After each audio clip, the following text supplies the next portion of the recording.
We are going to talk about database management systems and data analysis. So the data analysis comes after a couple of lectures. So the analysis part is a little bit complicated, and we are going to look through what is database management systems are. So database management system කියන එකෙන් තමයි අපි පටන් ගන්නෙ. මොකද analysis part එක අපි තව ටික දවසක් ගියාම තමයි කරන්නේ. analysis එක කරන්න කලින් අපි මේ intro version එකේ දැනගෙන ඉන්න ඕන කරුණු ටිකක් තියෙනවා. ඒ ටික දැනගෙන තමයි අපි මේ analysis part එකට යන්න ඕන. හරි. During today's lecture you can Hello, do you have any questions, guys? Okay, so first of all we are going to look through the contents. So we are going to talk about basic concepts and definitions, file-based systems, database and database management systems. So no worries that if you couldn't join the first day, so we are going to skim through the all lectures. Contents මං කියනනම් අද අපි කතා කරන්නේ මොනවද කියලා first of all අපි ඉස්සලාම definitions ටිකක් බලාගෙන යනවා. ඊට පස්සේ අපි බලනවා file based system එකක් කියන්නේ මොකක්ද කියලා. ඊට පස්සේ ඇයි database එකක් අපිට අවශ්‍ය වෙන්නේ කියන කාරණය බලනවා. ඊට පස්සේ database management system එකක් කියන්නේ මොකක්ද කියලා බලනවා. ඊට පස්සේ you have a surprise at the end of the lecture. You have an assignment. I gave some introduction before using the chat. So we are going to look through how to use Google Classroom. So I heard that somebody doesn't know about the Google Classroom. So I will give you a brief introduction about that too, and about your assignment too. So I don't need to cut your marks, guys. So you can do your assignment in your way. I don't need you to copy from Google. And I know what's in Google, so I don't need the same answers from Google. So you need to use your own writings and your own words to get marks, because I need to know that you have understood all the things that I am teaching you. So then data. This is very interesting, and you need to know about data to learn these all subjects. So what is data? Data is a collection of facts. That means data is not something processed. That's just regarding numbers, words and measurements. Those are not processed ones. So these are called unprocessed data. Data කියලා කියන්නේ process කරපු නැති දේවල් වලට. Numbers වෙන්න පුළුවන්, words වෙන්න පුළුවන්, measurements වෙන්න පුළුවන්. Okay, we were talking about data. Data කියලා කියන්නේ facts වලට. ඒ කියන්නේ කිසිම පිළිවෙලකට හදපු නැති දෙයකට තමයි අපි data කියලා කියන්නේ. එතකොට data වලදී අපි data use කරලා තමයි information එකක් ගන්නෙ. උදාහරණයක් විදිහට අපි ගිය සතියේ කතා කරා. අපි classroom එකක් ගත්තොත් classroom එකේ ඉන්නවා කියලා හිතමු ළමයි 20ක්. ඒ ළමයි 20ගේ උස ගන්නවා. BMI එක හදන්න.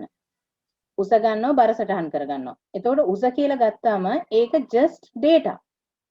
centimeters වලින් තියෙන නැත්නම් inches වලින් තියෙන data. ඒකෙන් අපිට අවබෝධයකට එන්න බෑ මේ data වලින් අපි මොකද්ද කරන්න ඊළඟට කියන එක. නමුත් අපි හිතමු weight එක සහ height එක දෙකම අරගෙන BMI එක calculate කරනවා කියලා. එතකොට අපි මේ BMI එකෙන් අපිට හිතා ගන්න පුළුවන් මේකේ overweight වෙච්ච කට්ටිය ඉන්නවද නැත්නම් underweight කට්ටිය ඉන්නවද? අන්න ඒකට තමයි අපි information එකක් කියලා කියන්නේ. ඒ කියන්නේ process කරලා ගන්න organize කරපු data වලින් ගන්න processed information එකක්. process කරපු දෙයකට අපි කියනවා information. data සහ information කියන එක දැනගන්න ඕන විශේෂයෙන් මොකද අපි database management system ගැන ඉගෙන ගන්නකොට. Okay, I hope you got the idea. Okay, here this is a little bit comparison of data and information. So you can go through the notes. So I'm not wasting my time on this. So then we are going to study about the file based system. File based system එකක් කියලා කියන්නේ ඉස්සර පැවති ඒ කියන්නේ database management system එක අඳුන්වලා දෙන්න කලින් අපි පාවිච්චි කරපු දේ තමයි file based system එකක් කියලා කියන්නේ. File based system එකක් කොටස් දෙකකට බෙදනවා manual file based system එකක් සහ file based processing කියලා. manual file based system එකක් කියලා කියන්නේ ඒ දවස්වල අපි කොළ පාවිච්චි කරලා තමයි information store කරගන්න පටන් ගත්තේ. data නැත්නම් information හැම දෙයක්ම අපි පාවිච්චි කරේ මේ කොළ හරහා. ඒකෙන් අපේ time waste වෙන්න පටන් ගත්තා. ඊට පස්සේ ඒකට security එකක් නැති වෙන්න පටන් ගත්තා. ඒ හින්දා අපි ගියා file based processing කියන එකට. මේකෙදි සාමාන්‍ය විදිහට computers පාවිච්චි කරාට මේකෙත් පොඩි පොඩි දුර්වලතන් තිබුණා. ඒ හින්දා තමා මේකට solution එකක් විදිහට database management system කියන එක අපි හඳුන්වලා දෙන්නේ. Okay. So a file system is a technique of arranging the files in a storage medium like a hard disk. Storage medium එකක් කියලා කියන්නේ hardware. ඒ කියන්නේ අතින් අල්ලන්න පුළුවන් දේවල්. computer අපි දන්නවනේ පොඩි කාලේ ඉඳන් අපි ඉගෙන ගන්නවා පරිගණක පද්ධතියක් කියලා හඳුන්වන්නේ කොටස් කීපයකින් සමන්විත එකකට. එතකොට මේකේ display එක ඊට පස්සේ monitor එක ඊට පස්සේ CPU එක ඊට පස්සේ RAM storage DVD ඊට පස්සේ මේවා ඔක්කොටම අපි කියලා කියනවා hardware කියලා. මේ hardware වල storage medium එකක් කියලා හඳුන්වන්නේ hard disk එක. එහෙම නැත්නම් floppy disk. ඒ කාලේ අපි පාවිච්චි කරා floppy disk එහෙම. මේවා තමයි අපි storage mediums කියලා හඳුන්වන්නේ. එතකොට මේ storage medium එකක තමයි මේ file system එක මේ ඉස්සලාම පටන් ගත්තේ. ෆයිල් ගබඩා කරන්න පටන් ගත්තේ මෙන්න මේ ඒ කියන්නේ manual system එකකට පස්සේ මිනිස්සු පාවිච්චි කරන්න පටන් ගත්තා මේ hard disk මේ තමන්ගේ files ගබඩා කරන්න. It helps you to organize the data and allows easy retrieval of files when they are required. ඒකෙන් අපිට පුළුවන් වුණා ඉක්මනින් අපිට අවශ්‍ය වෙන data ලබා ගැනීමට සහ නැවත data ගබඩා කිරීමට. It mostly consists of different types of files like MP3, MP4, TXT, doc, and etc. So I hope you guys know about these formats. MP3 කියලා කියන්නේ සින්දු වල තියෙන format එක, MP4 කියනවා videos වලට, TXT file එකක් කියන්නේ text file එකක්, doc කියලා කියන්නේ document එකක්. document එකක් කියන්නේ word file එකක් අපි සාමාන්‍යයෙන් ගබඩා කරන්නේ .doc කියන extension එකෙන්. මේවා තමයි මේ file formats කියලා හඳුන්වන්නේ. That are grouped into directories. මේවා අපි ගබඩා කරනකොට directories විදිහට වෙන වෙනම ගබඩා කරලා තිබ්බා. අපි මේ කතා කරන්නේ file based system එක ගැන. හොඳේ. A file system enables you to handle the way of reading and writing data to the storage medium. අපි කලින් කතා කරා වගේ data ගබඩා කිරීමට සහ නැවත ලබා ගැනීමේ හැකියාව file system එකකින් අපිට ලබා දෙනවා. It is directly installed into the computer with the operating systems like Windows and Linux. So අපි සාමාන්‍යයෙන් මේ පාවිච්චි කරන ඔයාලා දන්නවා අපි folder එකක් හදනවා. folder එකට images දානවා. ඊට පස්සේ folder එක නම් කරනවා මේ මොකක් හරි නමකින්. අපි හිතමු example එකක් විදිහට wallpapers. එහෙම නැත්නම් ඔයාලගේ photo gallery එකක් විදිහට. මෙන්න මේ විදිහට අපි folders maintain කරනවා. ඒ folder එකකට අපිට නැවත මේ photo එකක් දාන්නත් පුළුවන්. ආපහු එකෙන් මේ photo එකක් ගන්නත් පුළුවන්. එතකොට මේ පහසුකම ලබා දෙන්නේ Windows එකක් හරි Linux කියන operating system එකක් කරා. ඒතර operating system එකක් කියලා කියන්නේ අපි සහ hardware අතර තියෙන මේ මැදිහත් කරුවෙක්. එයා ඇවිල්ලා platform එකක්. operating system එකක් නැතුව computer එකකින් ඇති කිසිම වැඩක් නැහැ. operating system එකක් තමයි අපිට file මේ අරහෙට මේට කරන්න ඊට පස්සේ file එකක් හදාගන්න document එකක් හදන්න අවස්ථාව දෙන්නේ අපිට මේ operating system එක හරහා. ඒතර operating system එකක් කියන එක අතිශය වැදගත් මොන system file based system එකක් හෝ වේවා ඊට පස්සේ database management system එකක් හෝ වේවා මේ ඕනි එකක් තියෙනකොට අපිට අනිවාර්යෙන් තියෙන්න ඕන දෙයක් තමයි operating system එක කියන්නේ. හරි. file system එකකට it helps you to store data in a group of files. එතකොට මේ file based system එකක තියෙන features තමයි එයා ඔයාට උදව් කරනවා group එකක් විදිහට files මම කියවේ folders හදලා අපිට දාන්න පුළුවන්. C, C++ and COBOL languages were used to design the files. මේ C සහ C++ කියන එක සමහර කට්ටිය අහලා ඇති සමහරු නැති වෙන්න පුළුවන්. මේවා ඇවිල්ලා මුල් අවදී ඒ කියන්නේ programming කියන එක පටන් ගත්තේ මේ C සහ C++ කියන කට්ටියගෙන්. මේක ඇවිල්ලා නිකන් DOS මූඩ් එකක් තියෙන්නේ කළු පාට මේ ස්ක්‍රීන් එකක් එන්නේ අපි හැමදේම මේකේ කෝඩ් කරන්න ඕන. ඒ කියන්නේ අපි හිතමු ස්ටාර් එකක් print කරන්න. එතකොට අපි දෙන්න ඕන print මොනවාද අපි ඒකට කියන quotation ආස්සේ මේ astro මේ asterisk mark එක. මේ විදිහට අපිට අවශ්‍ය හැමදේම print කරගන්න අපි codings ලියන්න ඕන මෙන්න මේ languages වල. අද කාලේ එහෙම නැහැ. අද කාලේ අපිට හොඳ මේ අර ඉන්ටරැක්ටිව් විදිහට අපිට සිස්ටම්ස් හදලා දීලා තියෙනවා. දැන් Java නැත්නම් Python ඔය වගේව තමයි අපි යූස් කරන්නේ. හැබැයි C සහ C++ කියන්නේ දැනට තියෙන ප්‍රෝග්‍රෑමින් ලැන්ග්වේජස් පටන් ගන්න මුල් වෙච්ච මේ භාෂාවල්. මේක C සහ C++ පුළුවන් කියන එක්කෙනා C සහ C++ පුළුවන් නම් අනිවාර්යෙන් එයාට ප්‍රෝග්‍රෑමින් ලැන්ග්වේජස් පුළුවන්. ඒකෙන් තමයි අපිට මූලිකම දැනුම සහ ආරය ලබා දෙන්නේ ප්‍රෝග්‍රෑමින් වලදී. හරි. එතකොට මේ අපි දැන් කතා කරන්නේ ෆයිල් සිස්ටම් ගැන. ෆයිල් සිස්ටම් එකකට මේ ඉස්සෙල්ලා මුල් අවධියේදී C සහ C++ භාවිත කරලා තමයි මේ ෆයිල් ඩිසයින් කරලා තියෙන්නේ. Files data are dependent on each other. මේකේ තියෙන මේ disadvantage එකක් තමයි මේක. ඒ කියන්නේ එකිනෙක මත depend වෙනවා. එකිනෙක මත depend වෙනවා කියලා කියන්නේ එකකට අපි වෙනස්කමක් සිද්ධ කළොත් එහෙම ඒක automatically අනිත් එක්කෙනාට බලපානවා. ඒක ඇවිල්ලා ප්ලස් පොයින්ට් එකක් නෙවෙයි. shared file system support. ඒ කියන්නේ ෆයිල් share කරගන්න පුළුවන් හැකියාව තිබුණා ඒ කාලෙත්. fast file system recovery. ඒ කියන්නේ මොකක් හරි ෆයිල් එකකට ඩැමේජ් එකක් වුණත් ඒක රිකවර් කිරීමේ හැකියාව තිබුණා. මේ අපි කතා කරේ ෆයිල් සිස්ටම් ගැන. Features of a file system. Consider a traditional banking system that uses the file-based system to manage the organization. There are different departments in the bank. Each has its own application that manage and manipulate different data files. For banking systems, the program may be used to debit or credit an account, find the balance of an account, add a new mortgage loan, and generate monthly statements. Hari. මේ example එකක් දීලා තියෙන්නේ. ඇයි අපිට file system එකක් ඕනි උනේ කියන එක මේ පැහැදිලි කරන්න.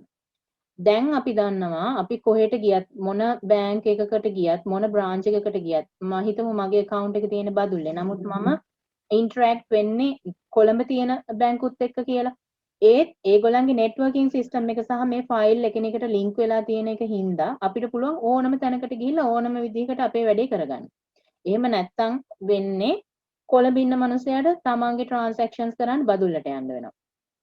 බදුල්ල ඉන්න කෙනාට එයා ඉන්නේ එයාගේ ඔරිජිනලි බැංක් accounts තියෙන වෙන කොහේ හරි නම් එයාට ඒ පැත්තට යන්න සිද්ධ වෙනවා.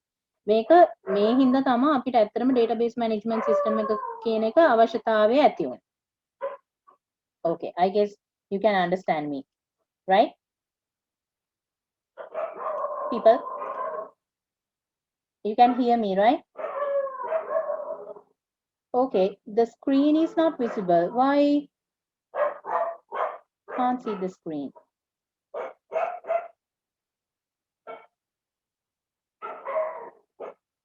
Hold on.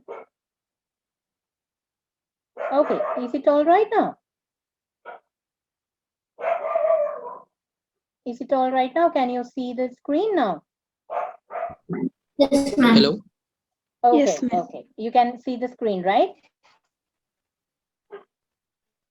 Okay. So why we came through a new system, behalf of file-based system? There are several things that we need to consider. IAP file-based system එකකින් database management system එකකට move උනේ. ඒ කියන්නේ මොකක් හරි problem එකක් තිබ්බ හින්දානේ අපි වෙනස් solution එකක් හොයාගෙන යන්නේ. බලමු මොනවාද තිබ්බ ප්‍රශ්න කියලා. Each application has its data file, so the same data may have to be recorded and stored many times. මේ කියන්නේ data redundancy. මෙන්න මේ වචන දෙක අතිශය වැදගත්. So can you see my screen? So is it all right now?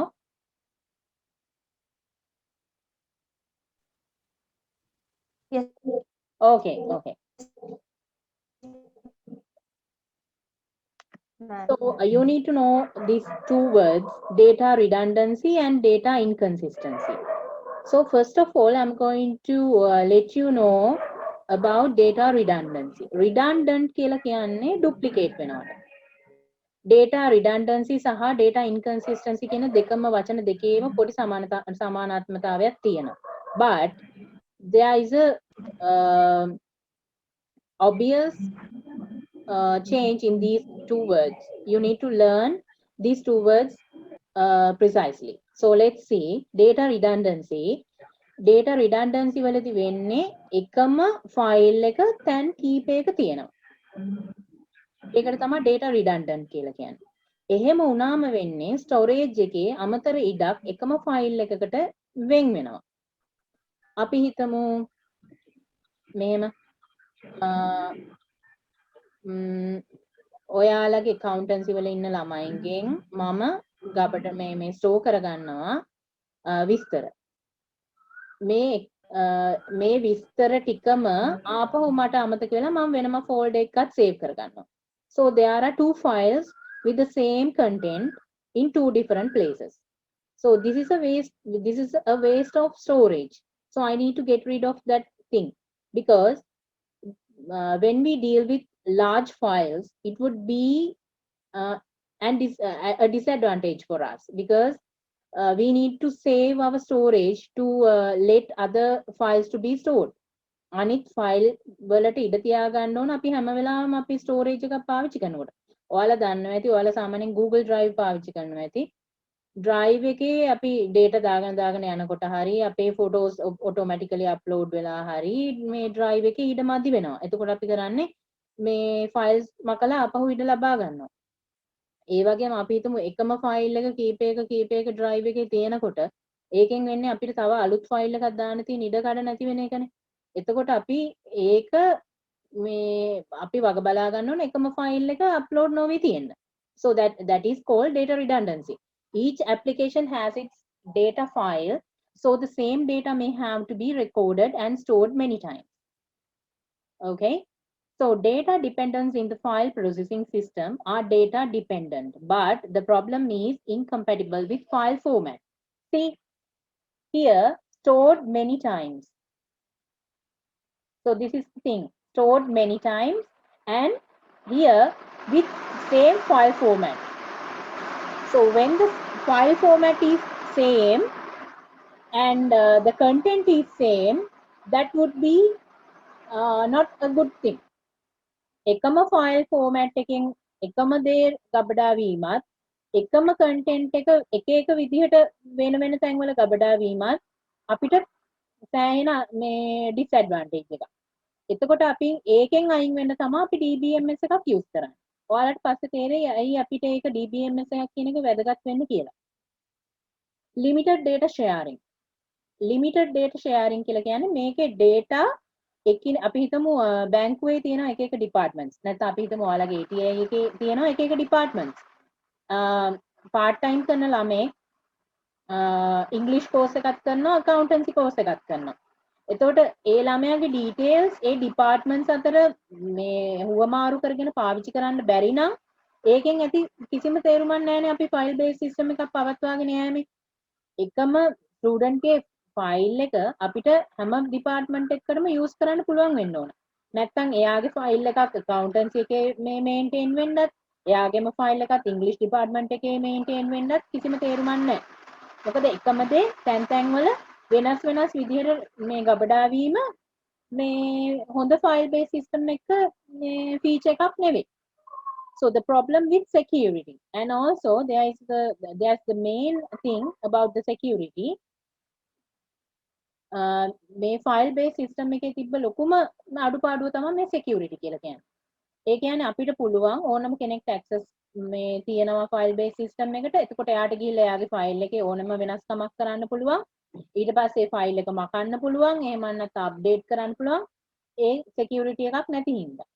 Time consuming කියලා කියන්නේ මේකේ edit කරන්න, ඊට පස්සේ update කරන්න, ඊට පස්සේ delete කරන වැඩ මේවා අපි ඔක්කොම කියනවා data manipulation කියලා.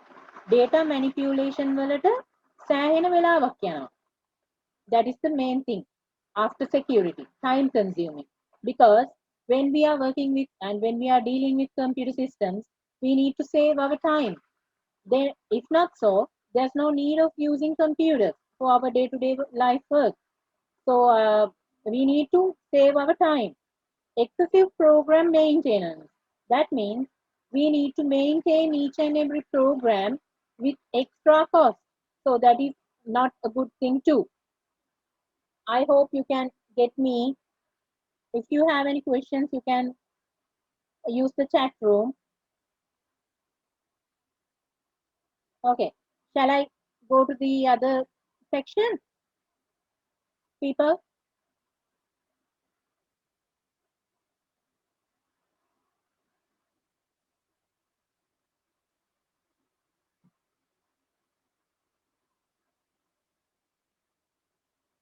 Okay.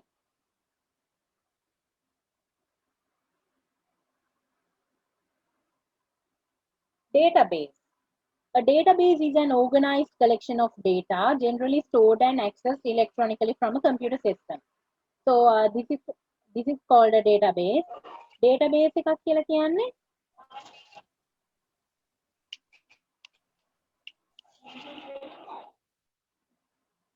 organized collection of data. අපි ඉස්සෙල්ලාම කතා කරා data කියන්නේ මොනවද? ඊට පස්සේ අපි කතා කරා information මොනවද?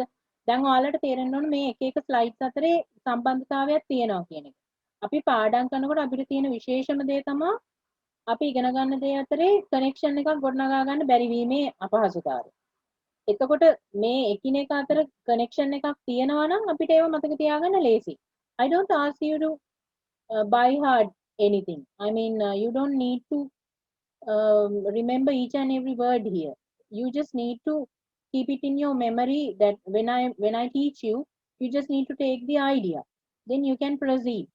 So you don't need to by heart anything in these notes. So first of all, we talked about data, then information. Now we are talking about database. So why we are talking about database? Database එක ගැන කතා කරන්නේ නැතුව අපිට කතා කරන්න බෑ DBMS එකක් ගැන. නැත්නම් database management system එකක් ගැන. So database එකක් කියලා කියන්නේ collection of data. අපි ඉස්සෙල්ලා කතා කරා මේ පන්තියක ළමයින්ගේ උස සහ බර මැන ගන්නවා කියලා. අපි හිතමු 11 වසරේ ඉන්න 11 වසරේ A පන්තියේ ඉන්න ළමයින්ගේ උස සහ බර මැන්න. ඊට පස්සේ අපි කරන්නේ 11 වසරේ A B C D කියන හැම පන්තියකම ඉන්න ළමයින්ගේ උස සහ බර මනිනවා. එතකොට ඔයාලට තේරෙනවද? මෙතන තියෙනවා data collection එකක්. හොඳටම පේන්න තියෙනවා data collection එකක්. මෙන්න මේ data collection එකට තමයි අපි database එකක් කියලා කියන්නේ. මේ database එක අපි පාවිච්චි කරලා අපි බලනවා 11 වසරේ overweight වෙච්ච ළමයි ඉන්නවද underweight වෙච්ච ළමයි ඉන්නවද? ඒ කියන්නේ බර වැඩි ළමයි ඉන්නවද බර අඩු ළමයි ඉන්නවද? මෙන්න මේ වගේ මේකට තමයි අපි information කියලා කියන්නේ. යම් කිසි data එකක් use කරලා අපිට අවසන් නිගමනයකට එළඹෙන්න පුළුවන් නම් ඒක තමයි අපි ගන්න ඒකේ මේ data use කරලා ලබා ගන්න information එක. එතකොට මේ data collection එකට අපි කියනවා database එකක් කියලා. So why do we need a database? Keep records of clients and staff. අපි හිතමු වැඩ කරන තැනක කියලා. වැඩ කරන තැනක එක එක departments වල එයාලගේ clients ලා කවුද, එයාලගේ staff එක කවුද, මේ හැමදේම අපිට කපඩා කරලා තියාගන්න පුළුවන් database එකක. Keep sales records. බඩු විකුණන තැනක නම් මොනවද විකිනිච්ච බඩු, අඩුවෙන් විකිනෙන්න බඩු මොනවද, ඊට පස්සේ මේ ඊළඟට මිලදී ගන්න ඕන බඩු මොනවද, ඩිස්කවුන්ට් දෙන්න හොඳ බඩු මොනවද, මිනිස්සු වැඩිපුරම මිලදී අරන් තියෙන අයිටම් එක මොකද්ද, මෙන්න මේ වගේ දේවල් අපිට මේ ඉගෙන ගන්න පුළුවන් අපි මොනවා හරි database එකක් දිහා බැලුවොත් එහෙනම්. ඒක අපි පස්සේ උගන්වනවා SQL වලින් සහ මේ ඔය data analysis part එකකින් අපි ඉගෙන ගන්නේ data use කරලා අපිට ගන්න පුළුවන් මේ analysis මොනවද කියන එක. perform researchers කියලා කියන්නේ අපි හිතමු දැන් අපි කඩයක් ගැන කතා කරනකොට ඒ කඩේ වැඩියෙන්ම විකිනෙන බඩු මොනවද, අඩුවෙන්ම විකුණන බඩු මොනවද, ඩිස්කවුන්ට් එකක් දෙන්න පුළුවන් ඒවා මොනවද, මිනිස්සු අතර ජනප්‍රිය මොනවද, මේවා තමයි අපි රිසර්ච් කියලා කියන්නේ. මේ අපි අර collection of data use කරලා ඉදිරි අනාගතයේදී කොහොමද අපි sales වැඩි කරගන්න මේක use කරන්න කියන එක මේ හදාගන්න තැන තමයි අපි research කියලා හඳුන්වන්නේ. So that is why we need a database. Here comes the thing, database management system. So this is the main thing that we are going to learn through. So DBMS is a software. Simply, it is a software system designed to store, manage and facilitate access to the database. So I hope you can understand the connection here. First we talked about data and information, then we talked about database, and now we are talking about database management system. So with talked about that database is a collection of data. So why we need a database management system? That this is a software to access, store, manage, and facilitate the databases. So we are using softwares like Oracle, then SQL, MySQL, and Fortran, those kinds of softwares to access databases. So if I ask you what is a database management system, you can simply say it is a software system designed to store, manage, and access the database. Easy, right? So I am again and again recalling these things because you need to remember why we need a database management system, why we don't need what do you call the file-based system, why what is the meaning of a database, what is the difference between database and database management system. So here you can see database system is the collection of database and the database management systems. See, database එකක් තියෙනවා, database management system එක කියලා කියන්නේ database එක access කරන්න තියෙන system එක. ඒ දෙකම එකතු වුණාම තමයි අපි කියන්නේ database system එකක් කියලා. මෙතන වචනේ වෙනස්. මෙතන තියෙන database management system නෙමෙයි. database system එකක් කියලා කියන්නේ database plus database management system. That means database plus the software that allows us to access data. Okay, I hope you got the idea. Features of DBMS: a user accessible catalog of data. So DBMS is a catalog. We can use that to access data. Transaction support, concurrency control with recovery services. So these are the features. So you can read it and understand. You know, I can't spend much time on this because I did those things last time. Then we will go to advantages. So these are the advantages. So you can remember that the assignment is about advantages and disadvantages about the DBMS.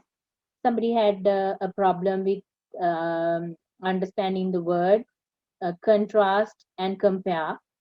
So I'll let you know about the assignment later.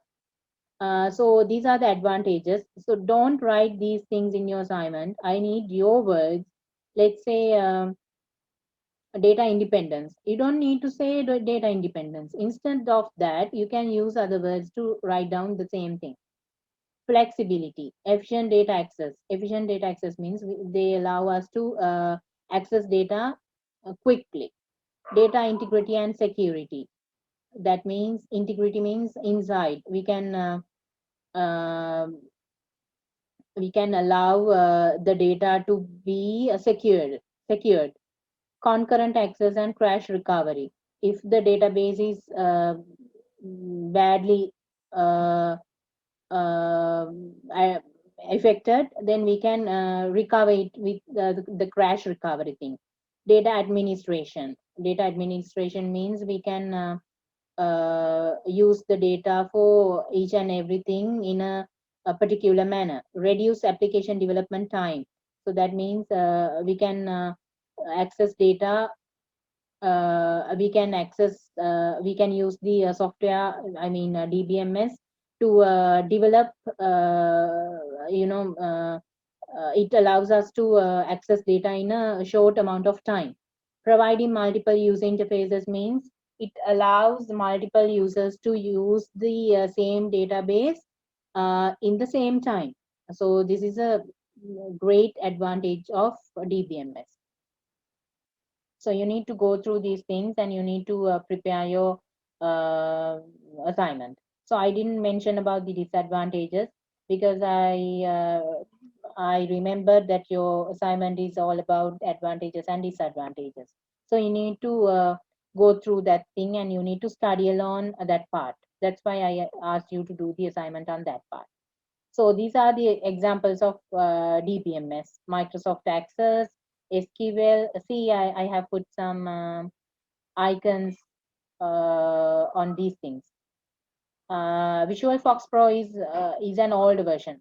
Visual Fox Pro කියලා කියන්නේ ගොඩක් පරණ එකක්. MySQL තමයි අපි ගොඩක්ම use කරන්නේ and Oracle. මේ ටික තමයි මේ DBMS වලට examples. Okay. So now I'm going to give you a skim through about your assignment.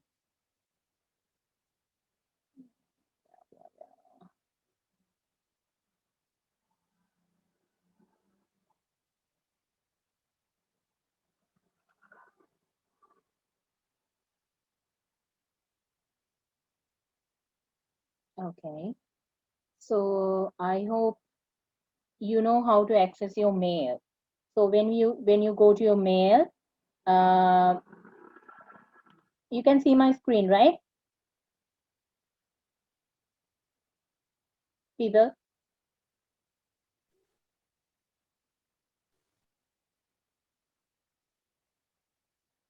guys.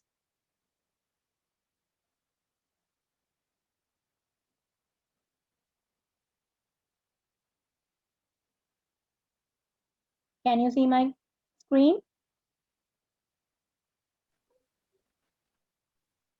Yes, madam. Okay, thank God.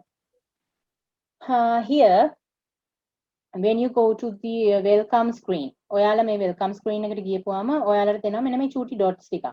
මේ dot වල තියෙනවා ගොඩාක් ඔයාලගේ mail එකත් එක්ක ඔයාලට කරන්න පුළුවන් වැඩ. මේ classroom කියන එකට යන්න. මම මේකේ instructions දුන්නා. But somebody, I guess, somebody couldn't understand the thing, so that's why I'm giving a brief introduction. මේ තියෙන අපේ classroom එක. මේකට මම දානවා ඔයාලට අවශ්‍ය notes සහ assignments. So here's your first lecture and this is your assignment. So you need to use the later part, this one. You need to use this one to submit your assignment. So go to this one. First time, if you log into this one in the first time, so you need to give that code. I have given that code. Okay. So oh, I see that there are many people assigned. Great. ගොඩක් අය ඇවිල්ලා තියෙනවා. හොඳයි නේ. හරි. So here you need to open up a document and you need to send it with your registration number. ඔයාලගේ registration number එකෙන් එවන්න. මම ඒකට marks දාගන්නම්. මේ අනිත් එක තමයි පිටු භාගයක් ලිව්වම හොඳටම ඇති. පිටු ගණන් ලියන්න එපා. පිටු භාගයක් ලියන්න. compare and contrast කියලා කියන්නේ ඔයාලට මේවා exam වලත් එන වචන. compare කරන්න කියලා කියන්නේ දෙක අතර තියෙන වෙනස ලියන්න.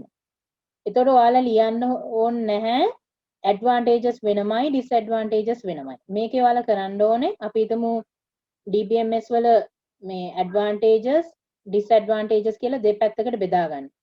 ඒ දෙකේ අපි හිතමු මෙහෙම. ඔයාලා එතකොට මේක simply ලියන්න ඕනේ මෙන්න මේක තියෙනවා මේකේ disadvantage එක තමයි මේක. මෙන්න ඒ විදිහට තමයි අපි compare සහ contrast කරන්නේ. අපි හිතමු file based system එකක් security එක අඩුයි. නමුත් DBMS එකේ security එක වැඩි. අන්න ඒ විදිහට තමයි compare contrast කරන්නේ. ඔයාලා හැම වෙලාවෙම මේක දෙකට බෙදලායි ලියන්න ඕන. advantages එක පැත්තක disadvantages එක අනිත් පැත්තේ. එතකොට විස්තර කරනකොටත් අර එකම point එකක් යන්න ඕන. ඒ කියන්නේ අපි දැන් security කියන point එක ගත්තොත් එහෙම මේකේ security එක අඩුයි අරකේ security එක වැඩි. තේරෙනව නේද? ඒක තමයි compare සහ contrast කියලා කියන්නේ. Hope you got the idea, right?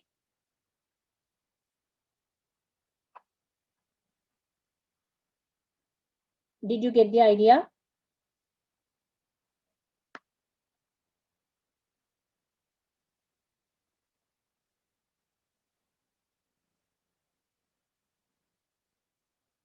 Okay, I guess.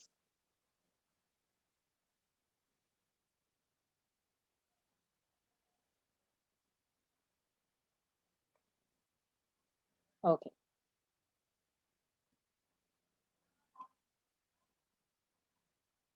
You got the idea, right? Okay, great. If somebody has anything to ask, then you can leave me a text in the chat room.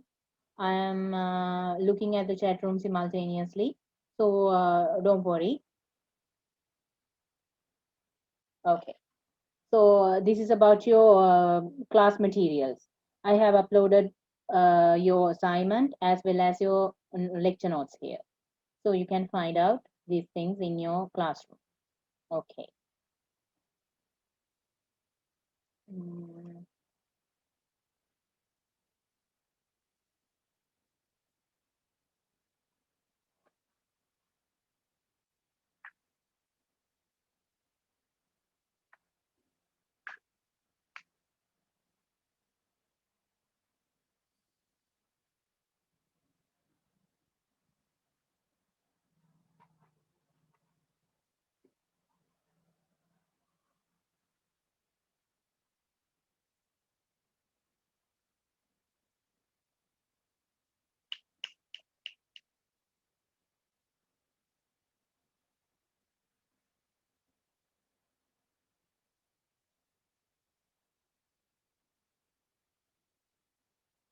Okay.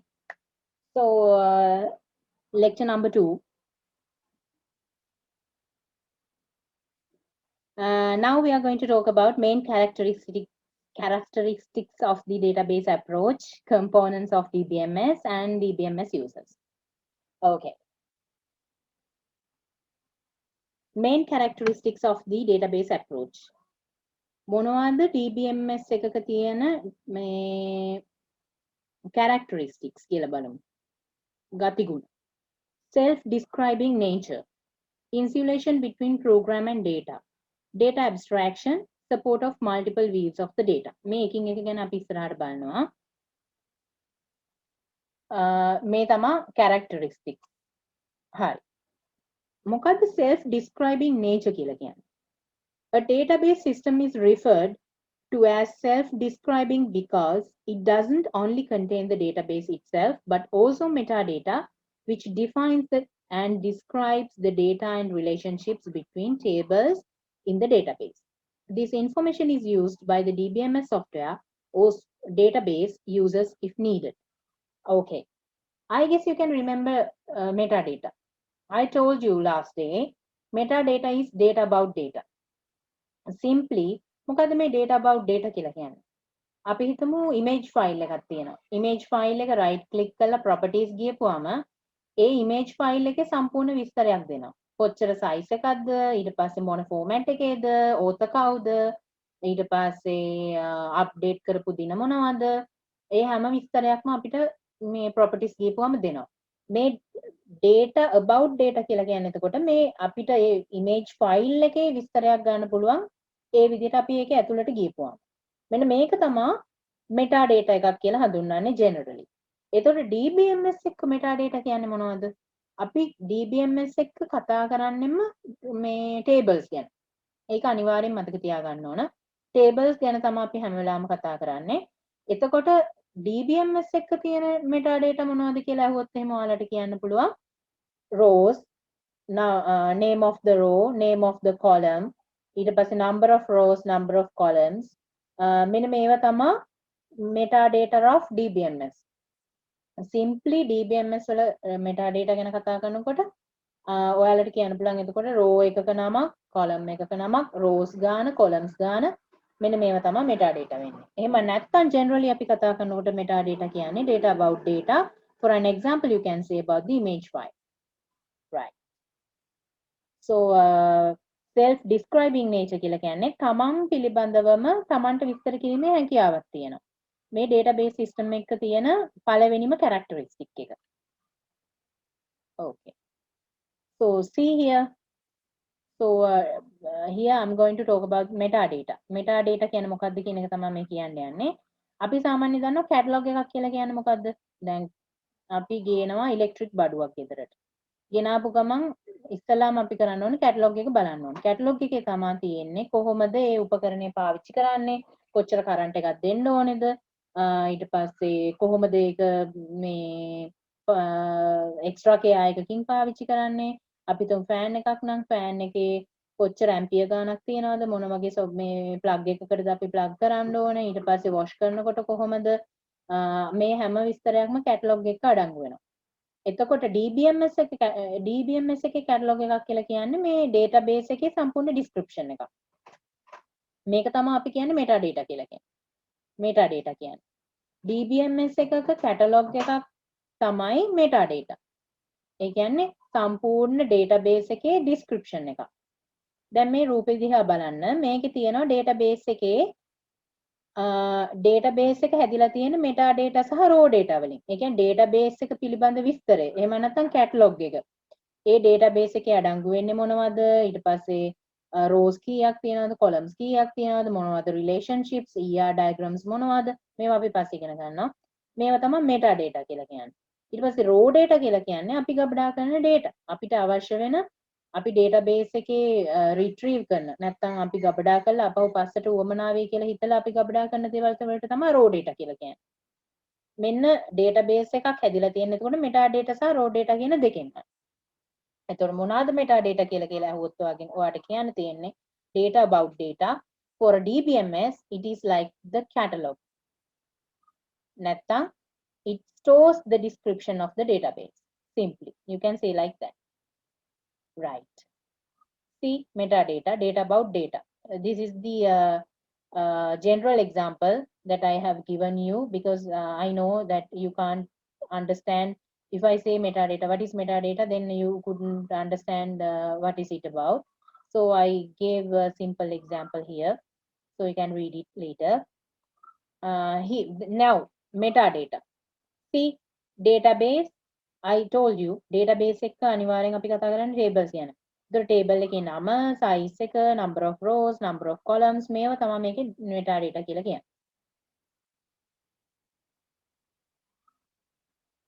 Okay. Second characteristic. What is insulation between program and data? අපි බලමු insulation between program and data කියන්නේ මොකක්ද කියලා. මෙහෙම වචන කිව්වම හරි මේ complicated කියලා දැනෙනවා. ඒ උනාට විස්තරي කියලා බැලුවම මේක ඇති දෙයක් නෑ. දැන් අපි පළවෙනිටම කතා කරේ self describing nature. self describing nature කියලා කියන්නේ තමන්ගේ විස්තරේ තමන් මේ අපිට ලේසියෙන්ම අඳුර ගන්න පුළුවන්. එතකොට ඒකෙදි අපි කතා කරා metadata ගැන. metadata වලින් තමයි සම්පූර්ණ database එකක විස්තරයක් මේ අපිට ලබා දෙන්නේ. දැන් අපි කතා කරනවා insulation between program and data. In the file-based system, the structure of the data file is defined in the application programs. So if a user wants to change the structure of a file, all the programs that access that file might need to be changed as well. ඒ කියන්නේ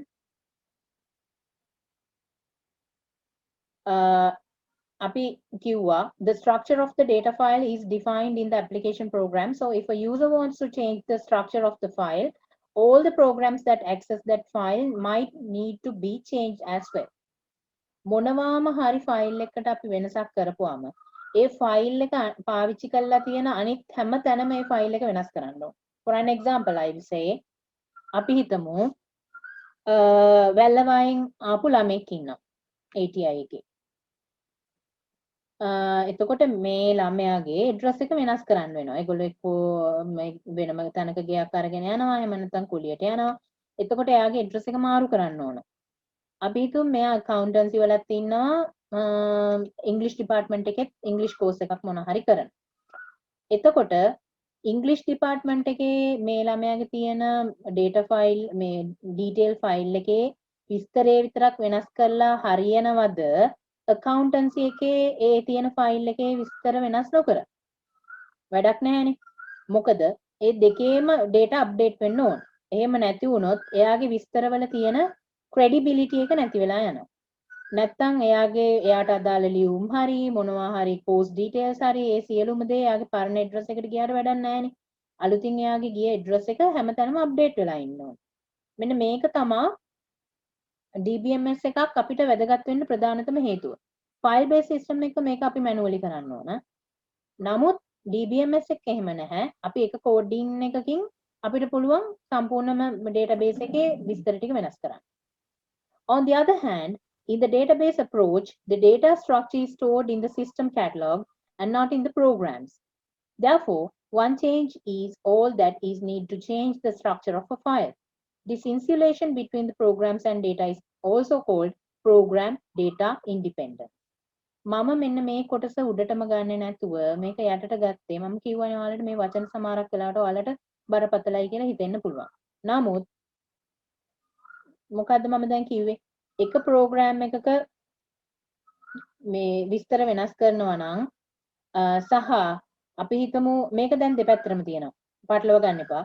අපි හිතමු අපිට මේ එකම කොටසක විතරක් data එක වෙනස් කරන්න ඕනේ කියලා. අපි හිතමු accountancy department එකේ මේ ඒ ළමයාගේ ෆයිල් එකේ accountancy වල මාක්ස් වෙනස් කරන්න විතරක් ඕනී කියලා. එතකොට ඒක මේ ඉංග්‍රීසි ඩිපාර්ට්මන්ට් එකේ ෆයිල් එකට ඒකේ බලපෑමක් නොවෙන්නත් ඕන. හැබැයි sensitive data වෙනස් කිරීමේ හැකියාව තියෙන්නත් ඕන. මෙහෙම වුණාම මේ අපිට හැකියාව තියෙන්න ඕන සමහර data එකිනෙකට බලපෑමක් නොවන විදිහට වෙනස් කිරීමටත් සමහර ඒවා එකක වෙනස් කරපුවාම ඒවා අනිත් තැනක ඔටෝමැටිකලි වෙනස් වෙන විදිහට. මෙන්න මේකට තමයි අපි කියන්නේ data independence කියලා. data independence කියලා එක තමයි මෙන්න මේ ලොකු වචන මාලාවකින් කියලා තියෙන්නේ. insulation between the programs and data කියලා කියන්නේ simply data independence. අපි ඉගෙන ගන්නවා data independence දැන් ඉස්සරහා slides වලදී. ඒක ටිකක් ලොකු මාතෘකාවක්.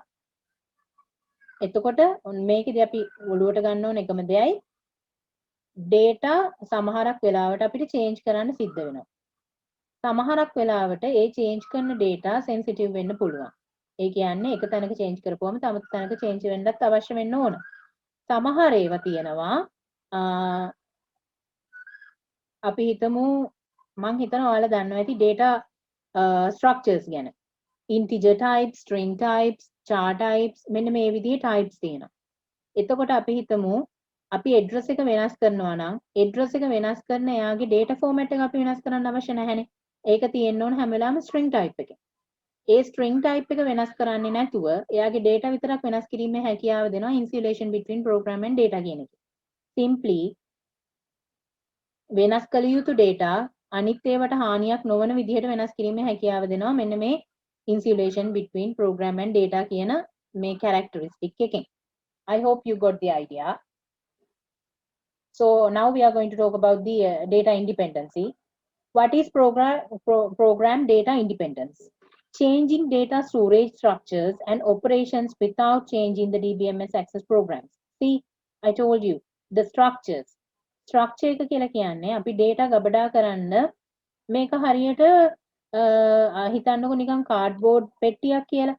මේ cardboard පෙට්ටියට අපි දානවා කියලා හිතන්න මොනවද? පොත් ටිකක්. මේ cardboard පෙට්ටියට පොත් ටිකක් දාලා අපි එක තැනක තියලා තියෙනවා.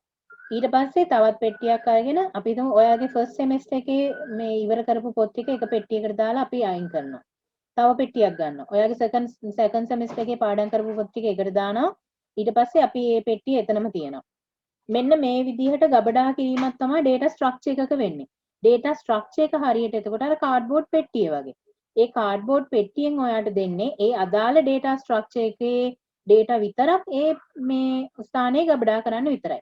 So it allows you to store particular data structure in a particular place. So this is called storage structure. මේ storage structure එක කියලා කියන්නේ මේක ටිකක් complicated. මේවා මේ computer science student කෙනෙක්ට උගන්වනවා memory cells විදිහට. ඒ කියන්නේ memory එකක් එකිනෙකට link කරලා තියෙන්නේ. ඒකට data structure එකක් කියන එක අනිවාර්යෙන් වැදගත්.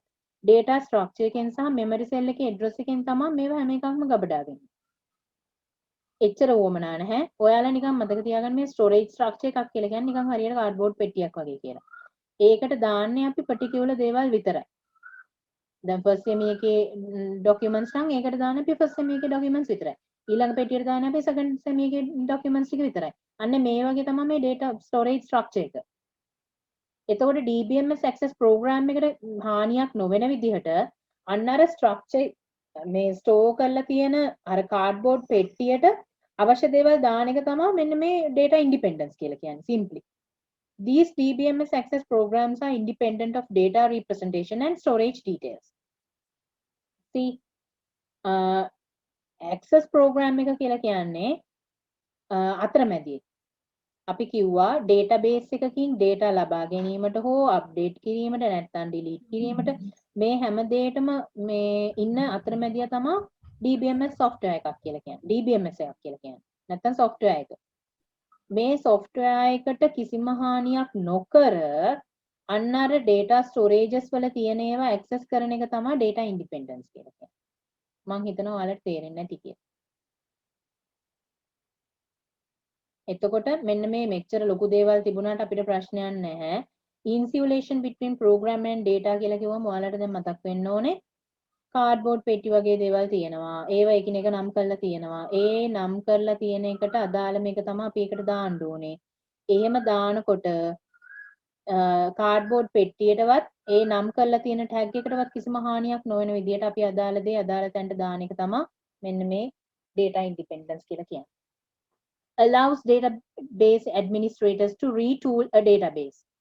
Retool a database කියලා කියන්නේ database එක අපිට වෙනස් කිරීමේ හැකියාව ලබා දෙනවා data administrators ලට. database එක සම්බන්ධව වැඩ කරන අයට තමයි අපි database administrators කියලා කියන්නේ. Okay, guys, I hope you are with me, right? Can you leave a message? People sleeping?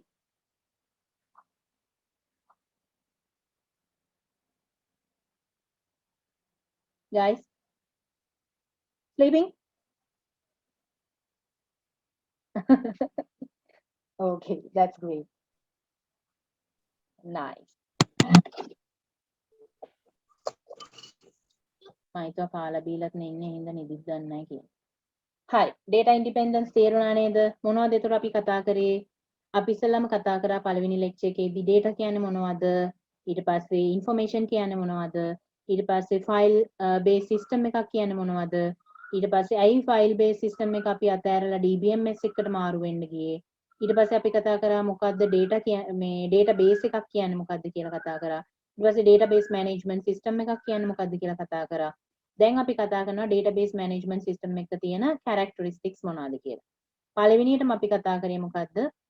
පළවෙනිම කරුණ තමයි self describing nature. ඒ කියන්නේ තමන්ට තමන් ගැනම විස්තර කිරීමේ හැකියාවක් තියෙනවා. ඒකෙදි අපි කතා කරා metadata ගැන. metadata කියලා කියන්නේ data about data. එතකොට DBMS එක data about data කියලා කියන්නේ rows, tables, database එකේ විස්තර ඒ හැම දෙයක්ම තමයි metadata කියලා හඳුන්වන්නේ. ඊට පස්සේ insulation between program and data කියන එක තමයි දෙවෙනි එක උනේ characteristics වල. ඒකෙදි අපි කතා කරා program data independence කියන එක. එතකොට program data independence කියලා කියන්නේ DBMS එකට හානියක් නොවන විදිහට data access කිරීම සහ මේ store කිරීම. හරි. එතකොට මේ ඒ යටතේ අපි කතා කරා කවුද database administrator කෙනෙක් කියන්නේ කියලා. database administrator කෙනෙක් කියලා කියන්නේ database එකත් එක්ක වැඩ කරන්න ඉන්න පුද්ගලයාට එයාට database එකේ ඕනෑම වෙනසක් කිරීමේ හැකියාව තියෙනවා main insulation between program and data කියන characteristic එකකින් හින්දා. Right. There are two hierarchical levels of program data independence. Program independence වල කෑලි දෙකක් තියෙනවා. පළවෙනි එක තමයි physical data independence සහ logical data independence. මේවා අපි ගිය සතියේ පොඩ්ඩක් කතා කරා. හරි. මේ ගැන කතා කරන්න කලින් අපි ඉස්සෙල්ලාම ඉගෙන ගන්න ඕනේ මොකද්ද schema එකක් කියන්නේ කියලා. Database schema, the overall design of the database. මේ overall design එක තමයි මේක schema එකක් කියලා කියන්නේ. හරියට මේක ඇවිල්ලා අපි හිතමු ගෙයක් හදනවා කියලා. ඒ ගේ හදන්න කලින් අපි plan එකක් අඳිනවා. මේකට අපි කියනවා blueprint එකක් කියලා. නැත්තම් plan. මෙන්න මේ plan වගේ එකක් තමයි මේ database schema එකක් කියලා කියන්නේ. database එක හැදිලා තියෙන්නේ කොහොමද? ඒකේ සම්පූර්ණ විස්තරය තමයි database schema එකේ අඩංගු වෙන්නේ. මොනවද අපි පාවිච්චි කරලා තියෙන data types ඊට පස්සේ කොහෙද මේ මොන වගේ storage එකක්ද අපි use කරන්නේ මේ හැමදේම තියෙන්නේ database schema එකේ. මේකත් හරියට catalog එකක් වගේ තමයි. The description of a database is called the database schema. තේරුණා නේද? මේක හරියට මිනිස්සෙක්ට තියෙන birth certificate එක වගේ. Which is specified during database design and is not expected to change frequently. මේ schema එක අපි හැම වෙලාවෙම වෙනස් කරන්නේ නැහැ. අපිට තියෙන birth certificate එකට අපි සැරින් සැරේ වෙනස් කරන්නේ නැහැනේ. ඒක constant. That would be constant. No need to change anything in your birth certificate. It would be illegal. ඒක නීති විරෝධී දෙයක්. Databases change over time as information is inserted and deleted. So here we are not affecting the schema. Schema එකට වෙනසක් කරන්නේ නැහැ. නමුත් අපි database එකට වෙනස්කම් සිද්ධ කරනවා. ඒ කියන්නේ මේ අපි හිතමු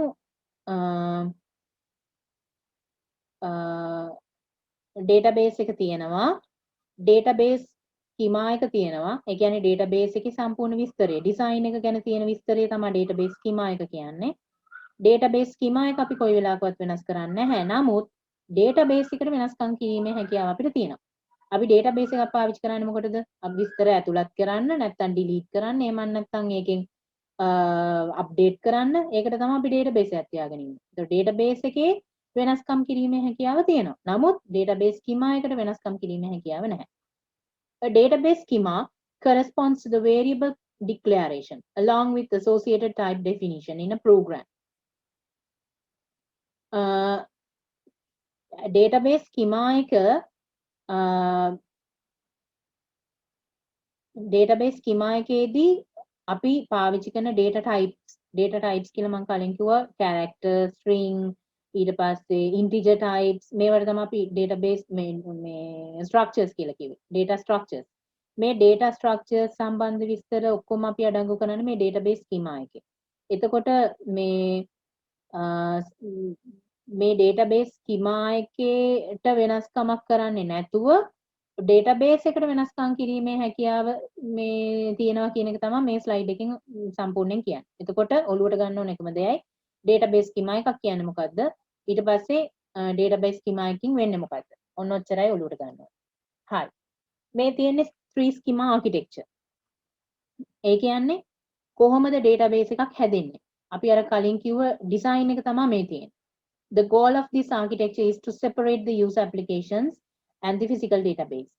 මේකෙදි එක එක layers වලට වෙන් කරලා තියෙනවා. මේක අපි ගිය සතියේ කතා කරා. database එක, physical schema එක, conceptual schema එක and external layout එක. මෙන්න මේ තමයි මේ database එක තියෙන මේක තමයි architecture එක කියලා හඳුන්වන්නේ. නැත්නම් simply කිව්වොත් මේක තමයි plan එක. database එකක් හදන. Let's see internal schema. The internal level has an internal schema which describes the physical storage structure of the database. මේකෙදි තමා මේ තියෙන්නේ internal schema එක. මේකෙදි තමා කොහොමද අපි data ගබඩා කරන්නේ කියන එක සම්පූර්ණයෙන් අඩංගු වෙන විස්තර මෙන්න මේ physical layer එකේ. එහෙම නැත්නම් internal schema එකේ. Which describes the physical storage structure of the database. කොහොමද ගබඩා කිරීම සිදු වෙන්නේ කියන දේ අඩංගු වෙනවා මෙන්න මේ කොටසේ. The internal schema uses a physical data model and describes the complete details of data storage and access paths for the database. මෙතන අඩංගු වෙනවා කොහොමද අපි data ගබඩා කරන්නේ, ඒ data access කරන්නේ කොහොමද, ඊට පස්සේ මොන වගේ dataද අපි ගබඩා කරන්නේ, මෙන්න මේ සියලුම විස්තර මෙන්න මේ කොටසේ තමයි ගබඩා කරන්නේ. සහ අඩංගු වෙන්නේ මෙන්න මෙතන. conceptual schema කියලා කියන්නේ දෙවෙනි කොටස. මේ තියෙන conceptual schema එක. conceptual schema එකේදී කියන්නේ the conceptual level has a conceptual schema which describes the structure of the whole database for a community of users. මේකෙදි තමයි සම්පූර්ණ විස්තරයක් අඩංගු වෙන්නේ database එක ගැන. ඉස්සෙල්ලාම කතා කරේ database එක store කරන්නේ කොහොමද කියන එක. දැන් කතා කරනවා database එකේ විස්තරය. The conceptual schema hides the details of physical storage structures and concentrates on describing entities, data types, relationships, user operations, and constraints. A high-level data model or an implementation data model can be used at this level. දැන් ඔයාලට පේනවද මේ තියෙන physical schema එක? මේ physical schema එක අඩංගු වෙනවා මොනවද ගබඩා කරන්නේ, කොහොමද ගබඩා කරන්නේ කියන විස්තර. මේකට උඩින් එනවා conceptual schema එක. conceptual schema එකේ what we store is entities. මේවා අපි පස්සේ ඉගෙන ගන්නවා. entities, relationships කියන එක, ER diagrams මේ මොනවාද කියන එක අපි පස්සේ ඉගෙන ගන්නවා. මේ conceptual schema එකෙන් මෙන්න මේ physical schema එක වැහිලා තියෙන්නේ. එතකොට මේකේ අඩංගු වෙනවා මේක දිහා බලන කෙනෙක්ට පේන්නේ නැහැ මෙන්න මේ physical schema කියන එක. only අපිට මේ පෙන්නන්නේ conceptual schema එකේදී මොනවද data types, relationships, user operations, constraints.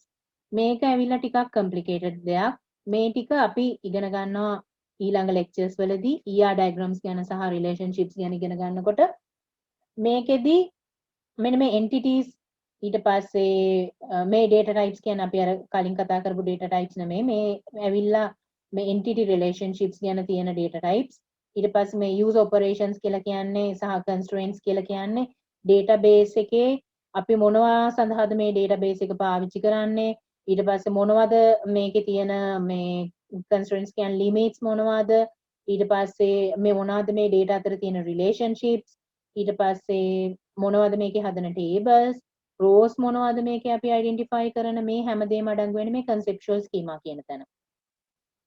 එතකොට මේ conceptual schema එකෙන් physical schema එක වැහිලායි තියෙන්නේ. එතකොට conceptual schema එක දිහා බලන කෙනෙක්ට මේ physical schema කියන එක පෙන්වන්නේ නැහැ.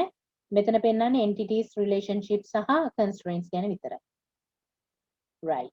External schema. The external or weave level includes a number of external schemas or user weaves. හරි. මේ තියෙන external schema එක. මේකෙදි තියෙන weaves විතරයි. The conceptual each external schema describes the part of the database that a particular user group is interested in and hides the rest of the database from that user group. ඒ කියන්නේ ඔයාලට පේනවද මෙතන පුද්ගලයෝ 3 දෙනෙක් ඉන්නවා. This is called the external layout and during this external layouts we have particular weaves. අපි හිතමු ඔයාලගේ LMS ගැන හිතන්නකෝ. LMS එක කියලා කියන්නේ ඔයාලගේ DBMS එකක්. ඒ DBMS එක හරි ඒක හොඳ එක්සැම්පල් එකක්. LMS එකෙන් තමා ඔයාලගේ අපි හිතමු lecture materials ඒ හැම දෙයක්ම ඔයාලට access කරන්න දීලා තියෙන තැනක් තමයි LMS එක කියලා කියන්නේ. එතකොට අපි හිතමු lecturer කෙනෙක්ට තියෙන part එකයි ඔයාලට තියෙන part එකයි එතන වෙනස්. lecturer කෙනෙක්ට පුළුවන් data upload කරන්න. ඒ කියන්නේ lecture materials upload කරන්න පුළුවන්. ඊට පස්සේ යාලට වෙනස්කම් සිදු කරන්න පුළුවන් ඒ අප්ලෝඩ් කරපු ඒ වගේ ඊට පස්සේ notes add කරන්න පුළුවන් ඒගොල්ලන්ට තියෙන ඒ facility එක වෙනස් ඔයාලට තියෙන්නේ lecture note එක download කරන්න ඒක දිහා බලන්න අන්න ඒ වගේ constraints ටිකක් තමයි ඔයාලට තියෙන්නේ එතකොට ඔයාලට පේනවද මේ v1 කියලා කියන්නේ අපි හිතමු මෙතන lecturer මෙතන v2 කියලා කියන්නේ student එතකොට මේ දෙන්නට මෙන්න මේ database එක access කරන්න තියෙන විදිහ වෙනස් ඔයා lecturer කෙනෙක්ට පුළුවන් අප්ලෝඩ් කරන්න සහ වෙනස්කම් කරන්න එයා කරන ඕනම මේ නෝට් එකකට නමුත් ඔයාට පුළුවන් ඩවුන්ලෝඩ් කරන්න සහ ඒක දිහා බලන්න විතරයි. සමහරක් වෙලාවට ඔයාට assignments අප්ලෝඩ් කරන්න හම්බ වෙනවා පුළුවන්. නමුත් ඒක ස්පෙෂල් පර්මිෂන් එකක් යටතේ වෙන දෙයක්. එහෙම නැතුව ඔයාට බෑ lecturer අප්ලෝඩ් කරපු notes වලට කිසිම වෙනසක් කරන්න. මෙන්න මේක තමයි මේ weaves කියලා කියන්නේ. එතකොට ඒ දැන් මෙන්න මේ මෙතන තියෙන hold on. I got a message. Oh, thank you, Sharita, for the compliment. So these are the weavers. So weave 1, weave 2, like that. So then there would be your database. That in that database, we are assigning particular parts for each and every lecturer or each and every department to store their data. So this is like this conceptual schema. So under that, there is a database which stores somewhere in a data warehouse. Let's say a server. Server එකක තමා ගබඩා වෙලා තියෙන්නේ. ඒතර මේ conceptual schema එකේ තමා ඒකේ කොහොමද ඔයාලගේ departments හැදිලා තියෙන්නේ ඊට පස්සේ departments වලට වෙන් වෙලා තියෙන්නේ කොහොමද departments අතර තියෙන සම්බන්ධය මොකක්ද ඒ හැම එකක්ම coordinate වෙන්නේ මෙතන. ළමයින්ගේ විස්තර මොනවද ළමයින්ගේ අපි ළමයින්ගේ විස්තර දානකොට අනිවාර්යයෙන්ම අපි දානවා ඒගොල්ලන්ගේ ID number එක ඊට පස්සේ යාලා දාරන courses මොනවද course number 1 course number 2 likewise then we interact with them like mark 1 mark 2 marks වල විස්තරات අපි මේකේ කබඩා කරනවා මෙන්න මේක තමයි අපි මේ conceptual schema කියලා එතන හඳුන්වන්නේ. ඒතර viewers are you and your lecturer. So this is simply the example. Program data independence. So we are still in the program data independence. So we were talking about the schemas. Before we talked about logical data independence and physical data independence, we just skip to a part which gives you the understand of the schemas. I mean කොහොමද database එක හැදිලා තියෙන්නේ කියන එකේ විස්තරය දීලා තියෙන්නේ schemas වලින්. අපි data independence ගැන කතා කර හිටියේ. data independence ගැන කතා කරනකොට අපිට උවමනා වෙනවා අර schema එක ගැන ඉගෙන ගන්න. මොකද දැන් අපි ඉගෙන ගන්නවා data independence මේ ಜಾති දෙක ගැන logical සහ physical. හරි.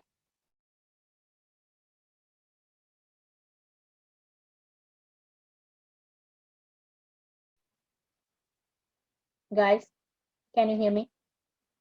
Check one, check one.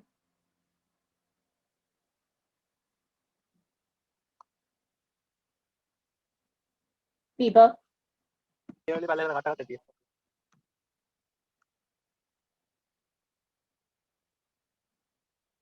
Okay, thank God. I heard someone. මට බනිනවද මන් දන්නේ. Okay, I'm so sorry for the interrupt, you know, technical difficulties. Okay, we were talking about the program data independence. දැන් අපි කතා කරා characteristics ගැන. පළවෙනි එක අපි කතා කරේ self describing nature. දෙවෙනි එක අපි කතා කරනවා insulation. Insulation එක යටතේ අපි කතා කරන්නේ මේ program data independence ගැන. ඒ යටතේ ඔයාලට මම කිව්වා මොකද්ද schema එකක් කියන්නේ කියලා. schema එකේ අපි දන්නවා layers තුනක් තියෙනවා. ඒ layers ගැන අපි කතා කරා මොනවද ඒකෙන් වෙන්නේ කියලා කතා කරා.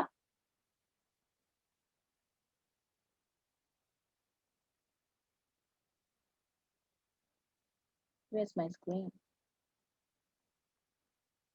Okay. I hope you all can see my screen, right?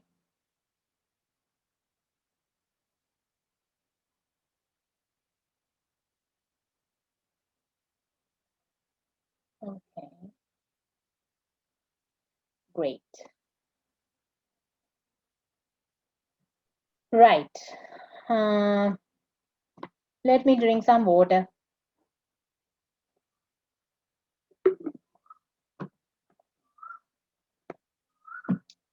You know, teaching in Zoom like ගොඩ ඉඳන් පීනන්න උගන්නනවා වගේ වැඩක් තමයි Zoom වලින් උගන්නනවා කියන්නේ. We don't have much interaction, right? So if I see you people, then I can easily describe things and I can understand whether you understood or not. But here it's totally different. I can't see you and I can't get feedback. Even I can't see you and you know, I can't see the expressions. So it's really, really hard me to understand your status, whether you understood or not. So the chat room is the only thing that I can get into you and understand you. So keep messages. I'm reading them.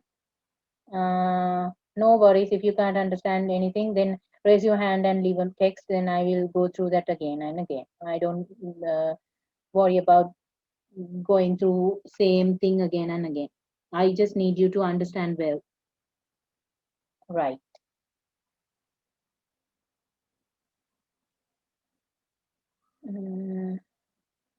Let's go and see the chat room. Okay.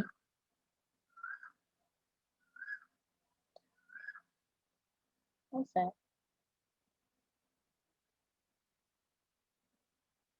Right.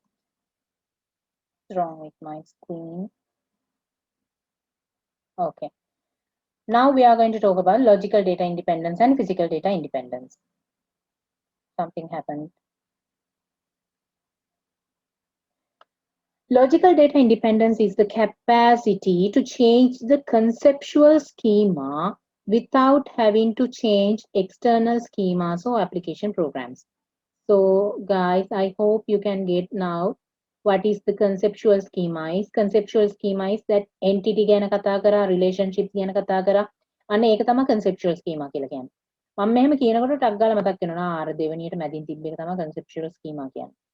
යටම තිබ්බේ physical layer එක. ඒක වැහිලා තියෙන conceptual schema එකෙන්. එතකොට උඩ තියෙනවා viewers ලා. මෙන්න මේක වෙන් කරන්නේ මෙන්න මේ conceptual schema එකෙන්. හරි. logical data independence ගැන කතා කරනකොට අපි අනිවාර්යෙන් මෙන්න මේ schema ගැන දැනගෙන ඉන්න ඕනේ. ඒකයි මම කලින් ඉගැන්නුවේ මොකද්ද මේ schema එක කියන්නේ කියලා. So to change the conceptual schema without having to change external schemas or application programs. See, go up a weave.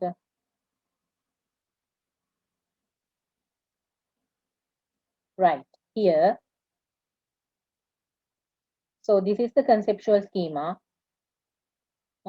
So we were talking about logical data independence.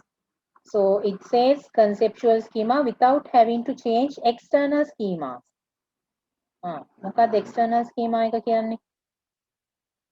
So this is the external schema and this is the conceptual schema. මේකට වෙනස්කම් කරන්න මෙන්න මේකෙන් කිසිම බාධාවක් නැහැ. මේ දෙන්න අතර interaction එක තියාගෙන ඉන්නේ software එක. software application එක. මේ application එකට කිසිම බාධාවක් කරන්නේ නැතුව මේකේ කිසිම මොනවා හරි වෙනසක් කරනවා නම් අන්න ඒකට තමයි අපි කියන්නේ logical data independence කියලා. ඒ කියන්නේ කිසියම් වෙනසක් සිද්ධ කරාම conceptual schema එකට වෙනසක් change the conceptual schema without having to change external schemas or application programs. අර weavers ලාට කිසිම මේ වෙනසක් සිද්ධ වෙන්නේ නැතුව අපි හිතමු අපි ගමු අර example එකම ආයේ ඔයාලගේ data ගබඩා කරලා තියෙනවා. LMS එක තමයි මෙතන තියෙන software එක ඔයාලගේ. LMS එකේ කිසිම වෙනසක් සිද්ධ කරන්නේ නැතුව අපි හිතමු ඔයාලගේ database එකේ අලුතින් relationship එකක් හදනවා. relationship එකක් කියලා කියන්නේ අපි හිතමු part time කරන students ලගෙයි full time කරන students ලගෙයි වෙන වෙනම තියෙනවා databases දෙකක්. මෙන්න මේ databases දෙකේ අපි බලනවා IT වලට වැඩිපුරම ලකුණු ගත්තේ part time කරන student කෙනෙක්ද නැත්නම් extra මේ full time කරන student කෙනෙක්ද කියලා. මෙන්න මේ දෙක අතර මේ අපි ඒ හොයන්න යන එක හොයනවා නම් මෙන්න මේ databases දෙක අතර මෙන්න මේ අපි කියමු tables දෙක අතර අපි relationship එකක් ගොඩනගා ගන්න ඕන. මොකද්ද මේ දෙක අතර තියෙන relationship එක කියලා හොයා ගන්න ඕන. ඒතර මේ part time කරන කට්ටිය සහ full time කරන අය අතර තියෙන සමානකම තමයි ඔයාලා දෙගොල්ලම IT ඉගෙන ගන්නවා. මෙන්න මේ IT කියන එක තමයි ඒතර අපි common කරගන්නේ. මෙන්න relationship එකක් අපි ගොඩනගනවා IT කරන part time students ලගෙයි මේ full time students ලගෙයි වැඩිපුරම ලකුණු ගත්ත ළමයා කවුද? මෙන්න මේක තමයි relationship එක. මේ relationship එකක් හැදුවට පස්සේ ඒක කිසිම විදිහකට බාධාවක් වෙන්නේ නැහැ අර viewers ලට. සහ ඒක access කරන software එකට. Let's say that the LMS will not be harmed due to any of the relationships as follows. අර relationship එක build up කරනකොට කිසිම විදියකින් ඒකට බලපෑමක් සිද්ධ වෙන්නේ නැහැ. මෙන්න මේක තමයි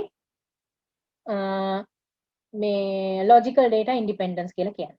We may change the conceptual schema to expand the database by adding a record type or data item or to reduce the database by removing a record type or data item. අපි හිතමු මෙහෙම.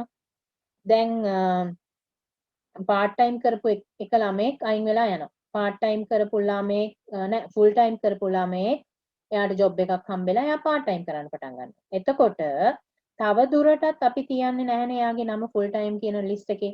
ඒ full time list එකේ එයාගේ නම අයින් කරන්න ඕනේ. නමුත් එයාට same access කලින් තිබ්බා වගේ access දීලා. එතකොට අපි අර පළවෙනි database එකෙන් මෙයාගේ නම අයින් කරනවා. මෙයාගේ සම්පූර්ණ record එකම අයින් කරනවා. නමුත් ඒ record එක අපි ආපහු අරගෙන යනවා අර part time කියන record එකට. එතකොට මෙයාගේ මේ access කරන software එකටවත් අනිත් ළමයින්ගේ data වලටවත් වෙන කිසිම මේ වෙනස්කමක් සිද්ධ වෙන්නේ නැහැ. Only the change is the relationship has changed. relationship එක විතරක් වෙනස් වුණා. ඒ අරෙන්න database එකට වෙන කිසිම ලොකු හානියක් වුණේ නැහැ.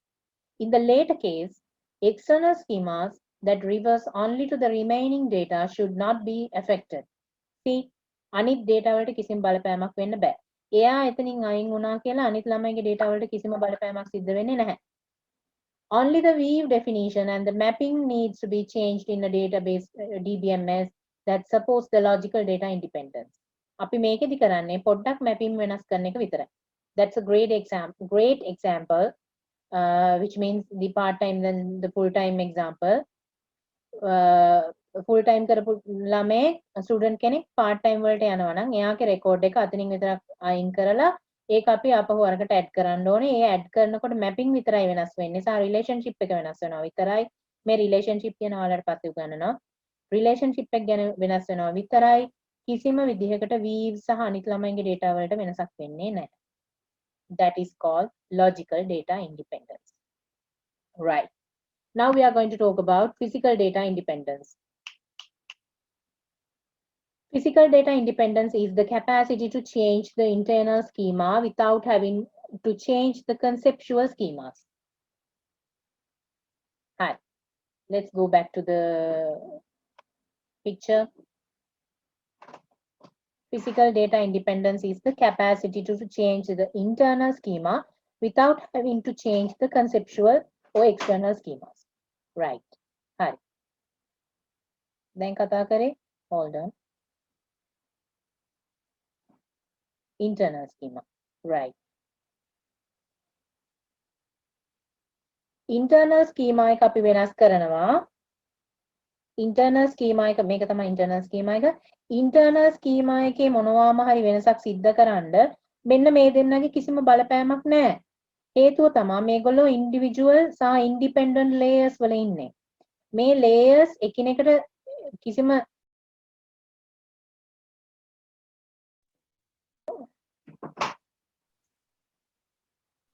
guys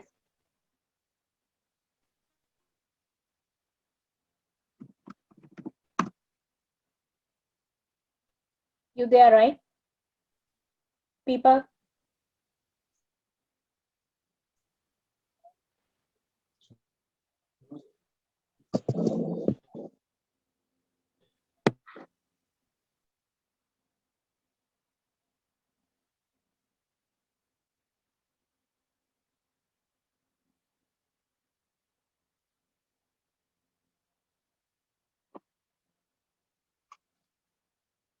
Okay. I'm so sorry. Where we stopped? Right.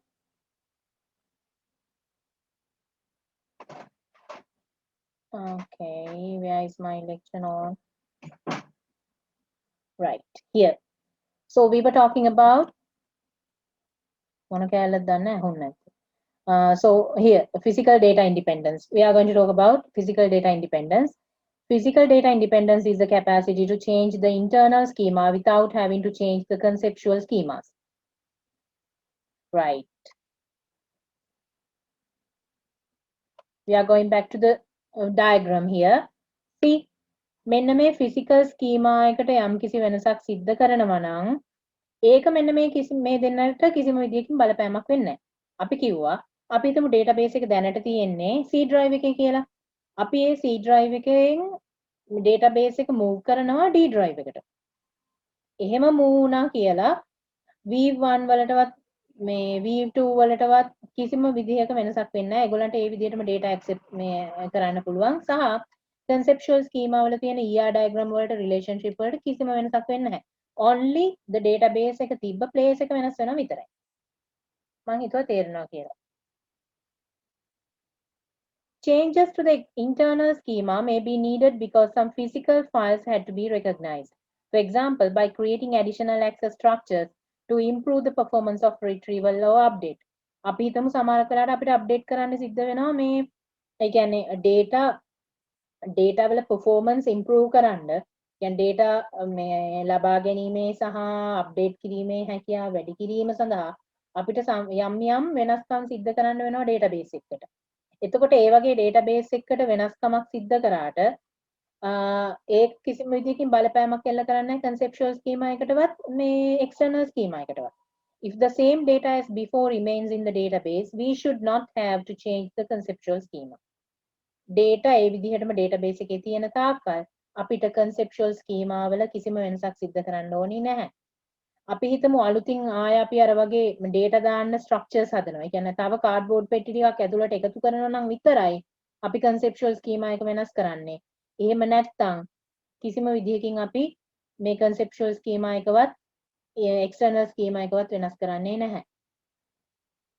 database එක තියෙන තැන වෙනස් කරා කියලා කිසිම වෙලාවක conceptually relationships සහ entities වෙනස් වෙන්නේ නැහැ. That's the only thing you need to remember. So these are the differences. See, this is the compare and contrast. This is what I expect from you. You don't need to write each and everything that you get from Google. I know you will find out everything from Google.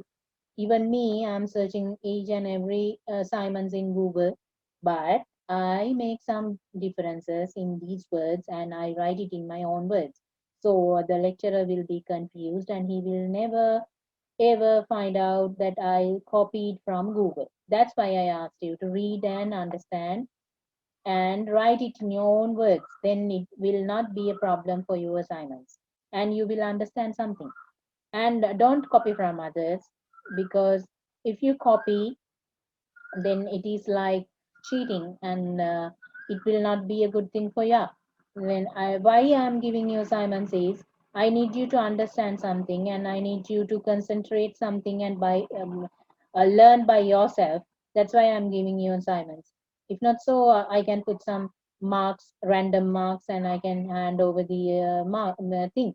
But that is not the thing. You need to study something in your own. That's why I'm asking you to do assignments. So maybe you need to do assignment 3 assignments. If you have less marks, let's say you will not probably try to earn C or you will get a S, then I will maybe ask you to do another assignment because I need you to score well in your exams. I know your situation because I was a student too, so I can completely understand. I know the part-time students have to deal with they need to go to work and they need to do studies too.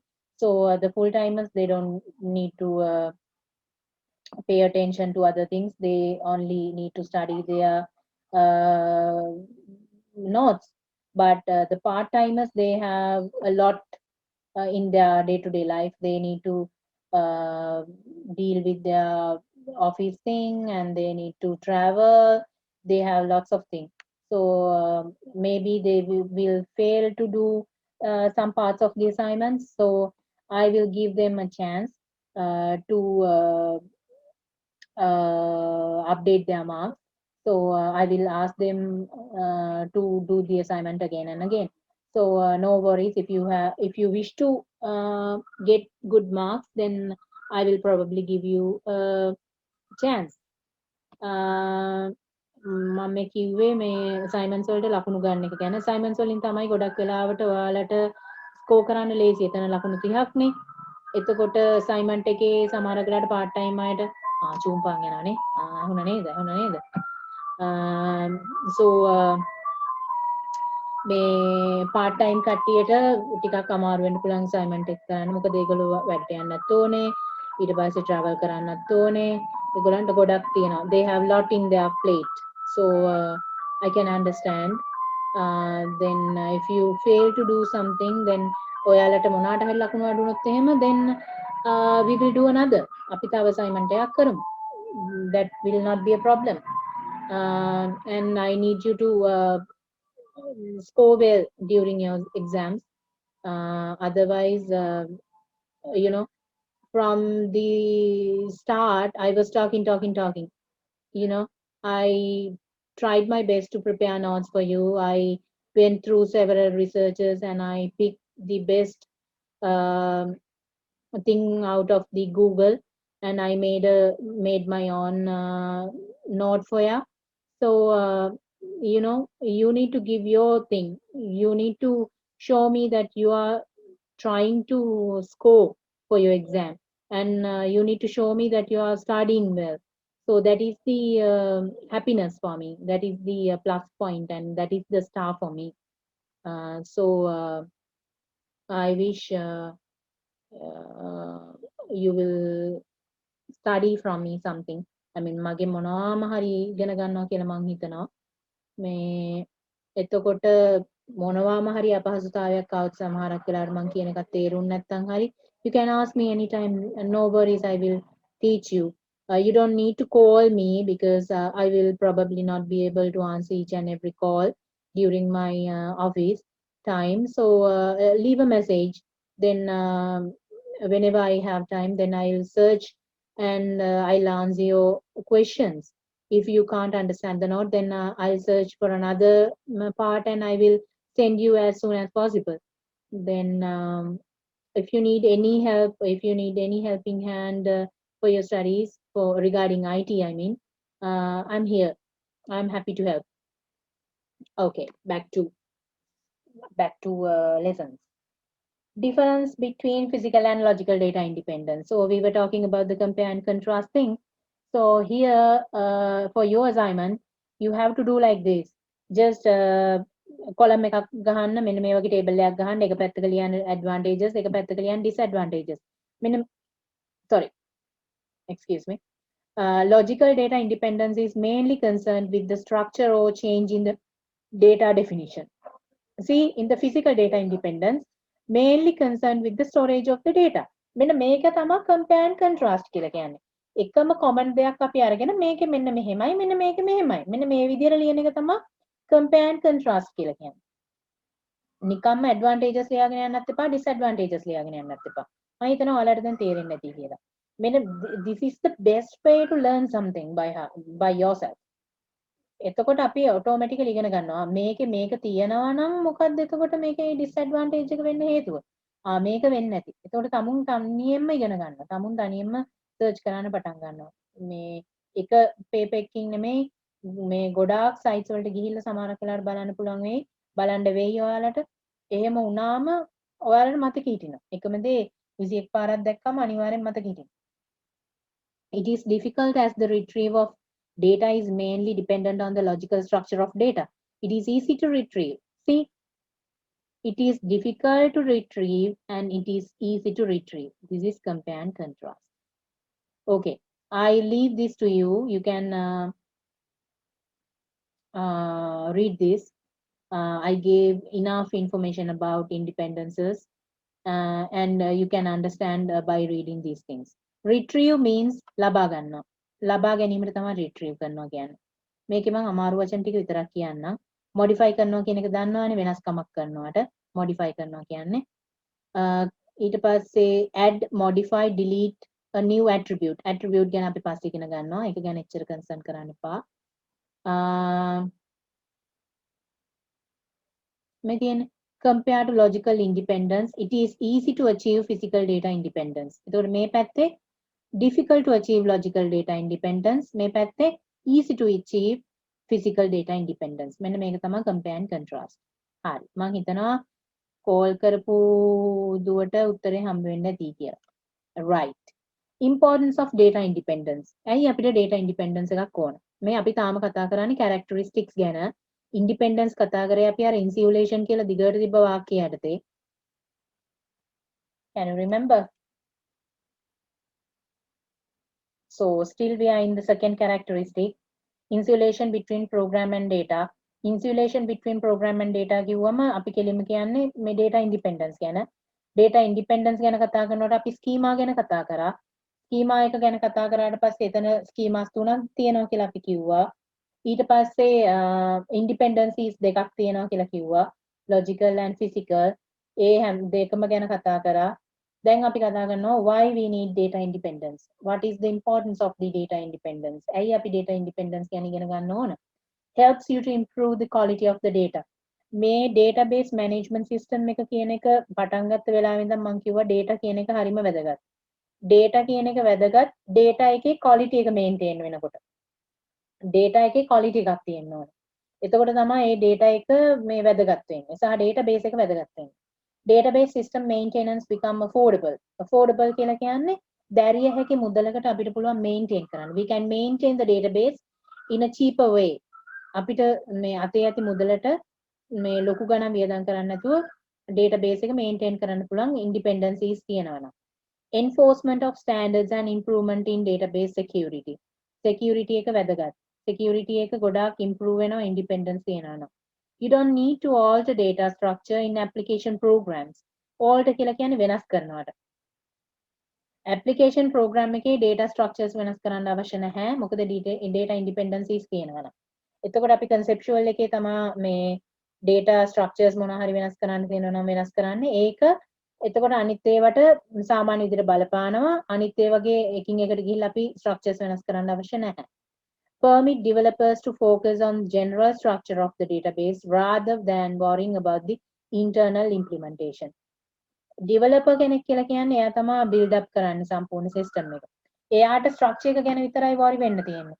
එතකොට එයාට internal implementations ගැන ඒ කියන්නේ වෙනස් වෙන ගානට එයා අනිත් ඒවල් වෙනස් කරන්න අවශ්‍ය නැහැ. අපි මේකේ structure එක හදලා තියාගත්තා නම් අපිට හරිම ලේසි වෙනස්කම් සිද්ධ කරන්න. ඒ කියන්නේ දැන් හිතන්නකෝ ඔයාලා පාඩම් කරන්න පටන් ගන්න එක නේද අමාරුම තැන. කොහෙන් හරි පටන් ගත්තට පස්සේ ඔයාලට පාඩම් කරන් යන එක අවුලක් නැහැනේ. ඒ වගේම තමයි අපි හිතමු අපිට ආවේනික මේ දෙයක් හොයාගන්නවා. කියන්නේ මට පාඩම් කරන්න පුළුවන් මේ YouTube videos බලුවම මට ලේසි පාඩම් කරන්න. ඊට පස්සේ මම කියවනවා හරියට Google එකේ තියෙන මේ websites මම අරගෙන කියවනවා. ඊට පස්සේ මම note එකක් දාගන්නවා. note එකක් දාගෙන මම ඒක highlight කරගන්නවා මට ඕන parts ටික. මෙන්න මේ විදිහට තමයි මම පාඩම් කරන්නේ. එතකොට මට ආවේනික මට පුළුවන් වෙන විදිහේ ක්‍රමයක් හදාගත්තට පස්සේ ඒක ඉම්ප්ලිමන්ට් කරන් යන එකේ ප්‍රශ්නයක් ඇති වෙන්නේ නැහැ. ඔයාගේ ස්ටයිල් එක අඳුරගත්තට පස්සේ එතනින් එහාට ඒක ඩෙවලොප් කරන්න එක අවුලක් නැහැ. ඒක Tamanට ආවේනික ස්ටයිල් එක අඳුරගන්න එක තමයි අමාරුම තැන. ඒ වගේම තමයි මෙතන. අපි මේ ස්ට්‍රක්චර් එක හදාගත්තට පස්සේ ඒක ඉම්ප්ලිමන්ට් කරන් යන එක අමාරු නැහැ. ස්ට්‍රක්චර් එක හදාගත්තට පස්සේ ඒකට කෑලි බෑලි ඇඩ් කරලා ෆයිනල් අවුට්පුට් එකක් ගන්න එක ප්‍රශ්නයක් නැහැ. මේකට තමයි අපි කියන්නේ ඉන්ටර්නල් ඉම්ප්ලිමන්ටේෂන් එකක් අවශ්‍ය නැහැ. ජෙනරල් ස්ට්‍රක්චර් එක මේ හදාගෙන ගියාට පස්සේ. It allows you to improve state which is undamaged or undivided. Undamaged ඒ කියන්නේ damage වෙලා නැති ඊට පස්සේ divide කරපු නැති ඒවා අපිට ලේසියෙන් improve කරගෙන හදාගෙන යන්න පුළුවන් data independencies තියෙනවා. Database incongruity in පොඩක් ඉන්න මම දන්නේ නැහැ ඒක මොකක්ද කියලා. බලමු අපි. In is vastly reduced. Hold on. In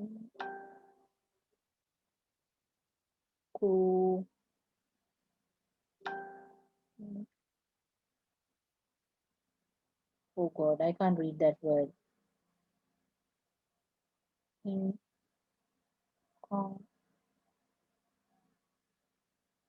Okay, right. ඒ කියන්නේ නොගැලපීමට.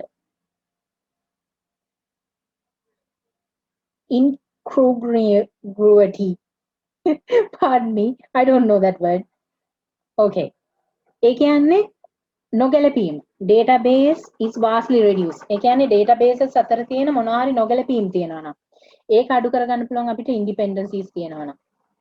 Easily make modifications in the physical level is needed to improve the performance of the system. ඒ කියන්නේ physical level එකේ අපි කරන improvements අනිවාර්යයෙන්ම performance එකට බලපානවා. මේකෙදි physical level එකේ කරන සියලුම modification අපිට කිරීමට කිසිම අපහසුතාවයක් නැහැ මේ independencies තියෙනවා. ඒ කියන්නේ අපි database එක access කරනකොට සමහරක් වෙලාවට අපිට ඒ performances තියෙන්න ඕන. ඒ performances නැත්තම් හිතන්නකෝ මෙහෙම සමහරක් වෙලාවට ඔයාලගේ machine slow වෙන්න පුළුවන්. එතකොට අපි මම නම් ඉස්සල්ලාම කරන්න ගිහලා temporary files මකනවා. temporary files මකන්නේ කොහොමද? අපි ගහනවා run එකේ percentage mark එකයි temp percentage mark එක. ඒ ගහපු ගමන් මෙයා පෙන්නනවා temporary files තියෙන ඒවා. ඒ කියන්නේ ඕනෑම අපි computer එකේ කරන ඕනෑම වැඩකදී යා temporary files හදා ගන්නවා එයාගේ memory locations වල. මේ temporary files අපේ C drive එකේ වැඩි වෙන්න එයාගේ performance එක අඩු වෙනවා. එතකොට අපි අඩුම තරමේ නිතරම ඔයා computer එක පාවිච්චි කරන කෙනෙක් නම් හැබැයි computer එක පාවිච්චි කරන්නේ ඔයා මේ film බලන්න විතරක් නම් ඒක ප්‍රශ්නයක් නෑ. නමුත් ඔයා කම්පියුටර් එක පාවිච්චි කරලා මේ අපි හිතමු Photoshop වැඩ කරනවා නැත්නම් Premiere වැඩ කරනවා ඒ වගේ දේවල් කරනවා නම් ඔයාට ඇත්ති තරම් මේ temporary files මේ ඔයාගේ C drive එකේ හැදෙන්න පටන් ගන්නවා. එතකොට ඔයා මාසෙකට සැරයක්වත් temporary files ටික delete කරලා දාන්න. එතකොට ඔයාගේ performance up වෙනවා. අන්න ඒ වගේම තමයි database එකක් අපි maintain කරන්න ඕන. ඒ maintain කරනකොට ඒකේ performance එක අනිවාර්යෙන් වැදගත්. කියන්නේ අපි maintain කරන්න හේතුව තමයි ඒකේ performance එක වැඩි කර ගැනීම. performance එක වැඩි කරනකොට අපිට modifications කරන්න ලේසියෙම independence තියෙනවා. Okay. දැන් අපි කතා කරන්නේ third characteristic එක ගැන. ඒ තමයි data abstraction. data abstraction කියලා කියන්නේ simply කියනවා නම් storage details hide කරනවා.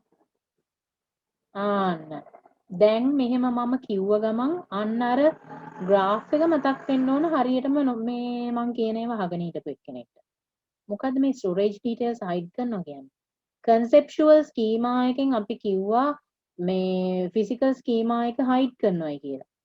Right? That is called the data abstraction. Data abstraction කියලා කියන්නේ අපි හිතමු ඔයාලා LMS එක පාවිච්චි කරනවා. LMS එක පාවිච්චි කරන ඔයාලා දැනගන්න උවමනාද ඔයාලගේ database එක කොහෙද store කරලා තියෙන්නේ කියලා? අවශ්‍ය නැහැනේ. Guys, you are with me, right? People?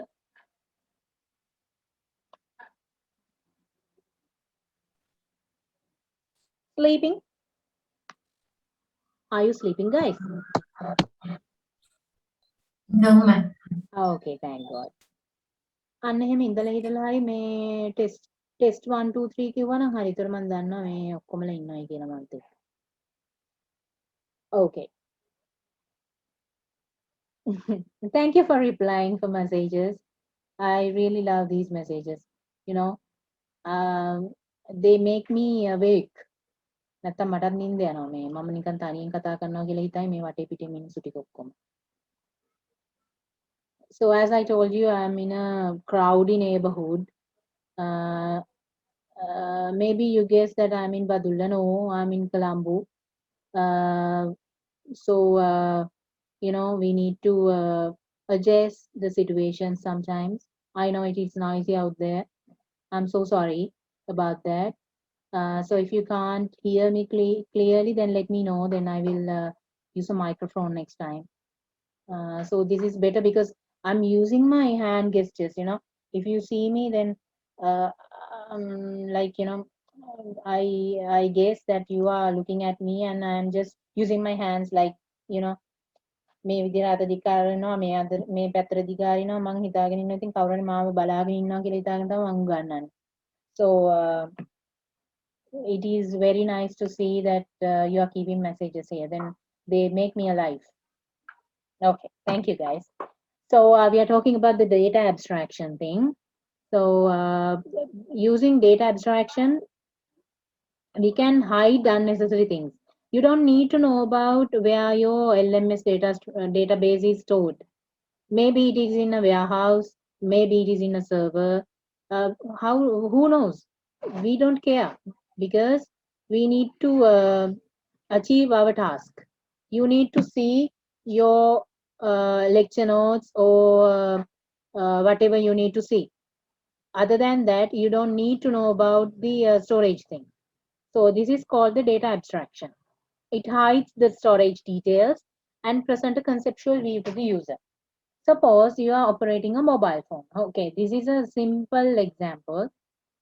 You know that the important feature of a phone is a memory card, SIM, battery life, design, and build, and processor power.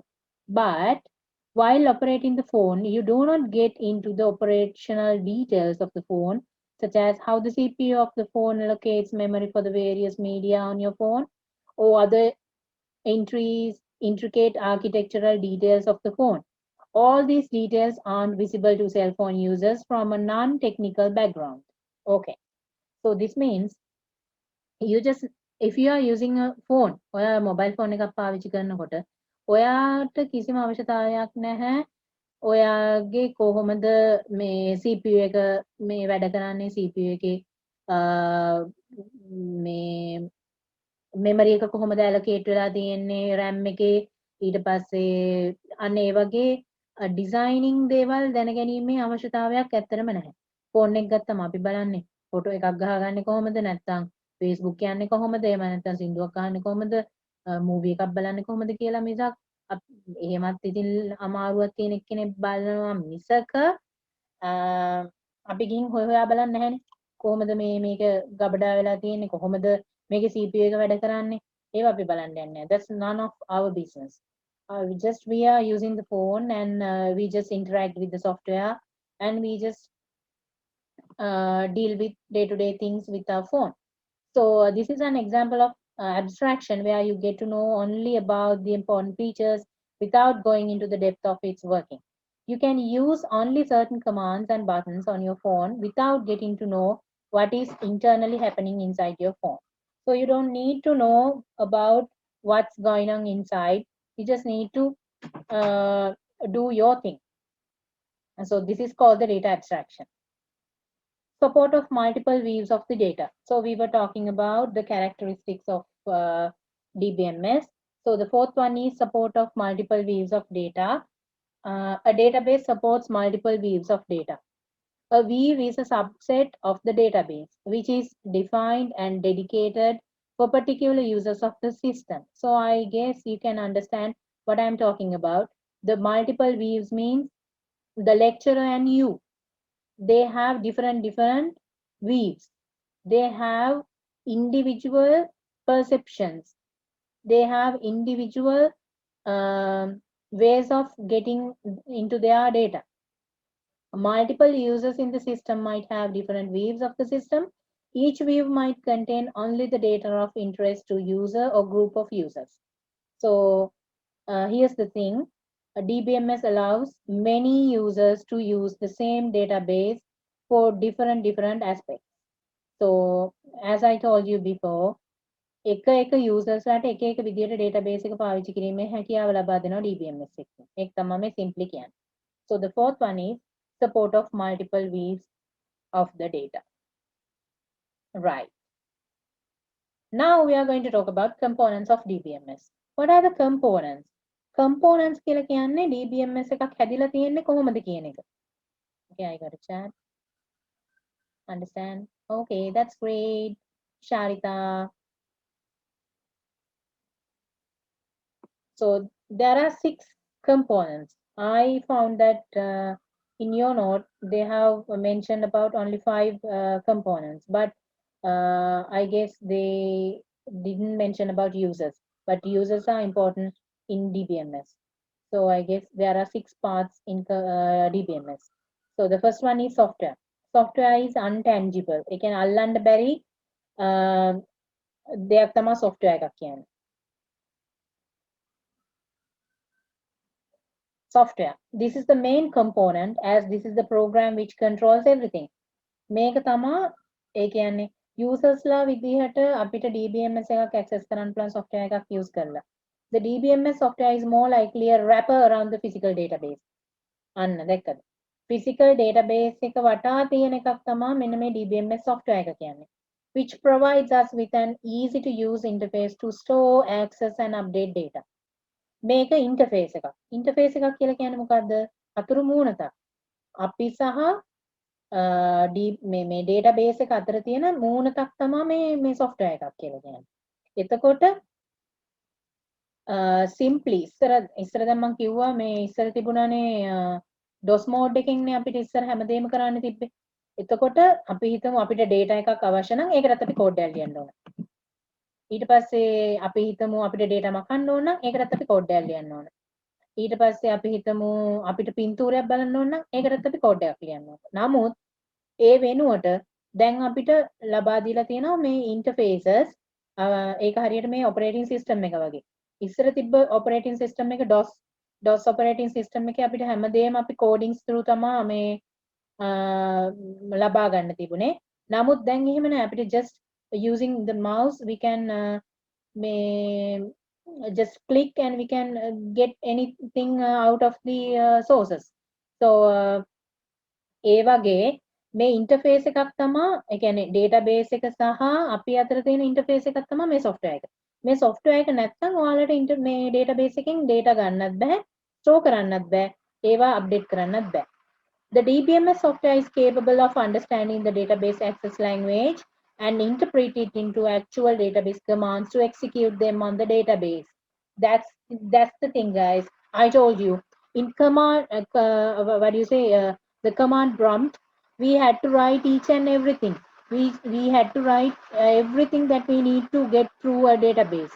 But here, using using the software, we have to just say what we need and it automatically writes the command and they get it done behalf of us.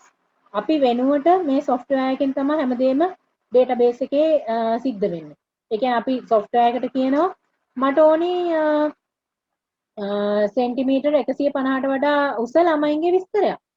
එහෙම කිව්ව ගමන් එයා convert කරනවා ඒ අපි කියන දේ to එයාගේ language එකට කන්වර්ට් කරලා එයා ඒක database එකෙන් retrieve කරගන්නවා. So that is why we need a software.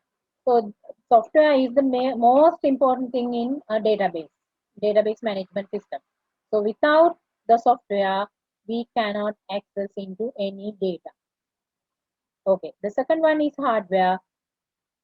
When we say hardware, we mean computer, hard disk, I/O channel for data.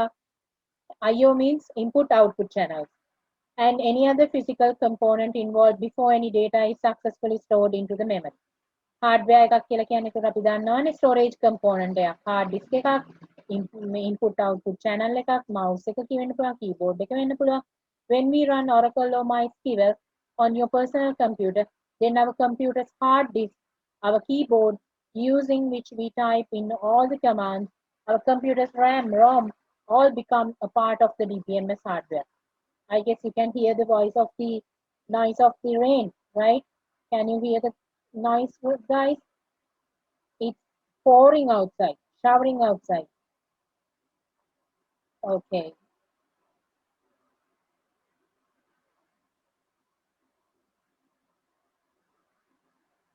Then hardware is easy, you can understand it, right? So data is that resource for which DBMS was designed. The motive behind the creation of database management system was to store and utilize data. ඒ කියන්නේ data නැතුව අපිට වැඩක් නැහැනේ DBMS එකක් හදාගෙන. අපිට data store කරන්න තැනක් තිබ්බත් වැඩක් නැහැ. අපිට ඒකට store කරන්න data නැත්තම්. So the user saved data is present and metadata is stored. Metadata is data about data. This information stored by the DBMS to better understand the data stored in it.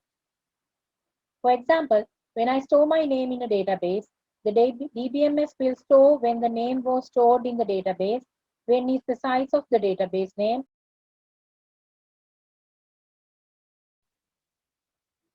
guys.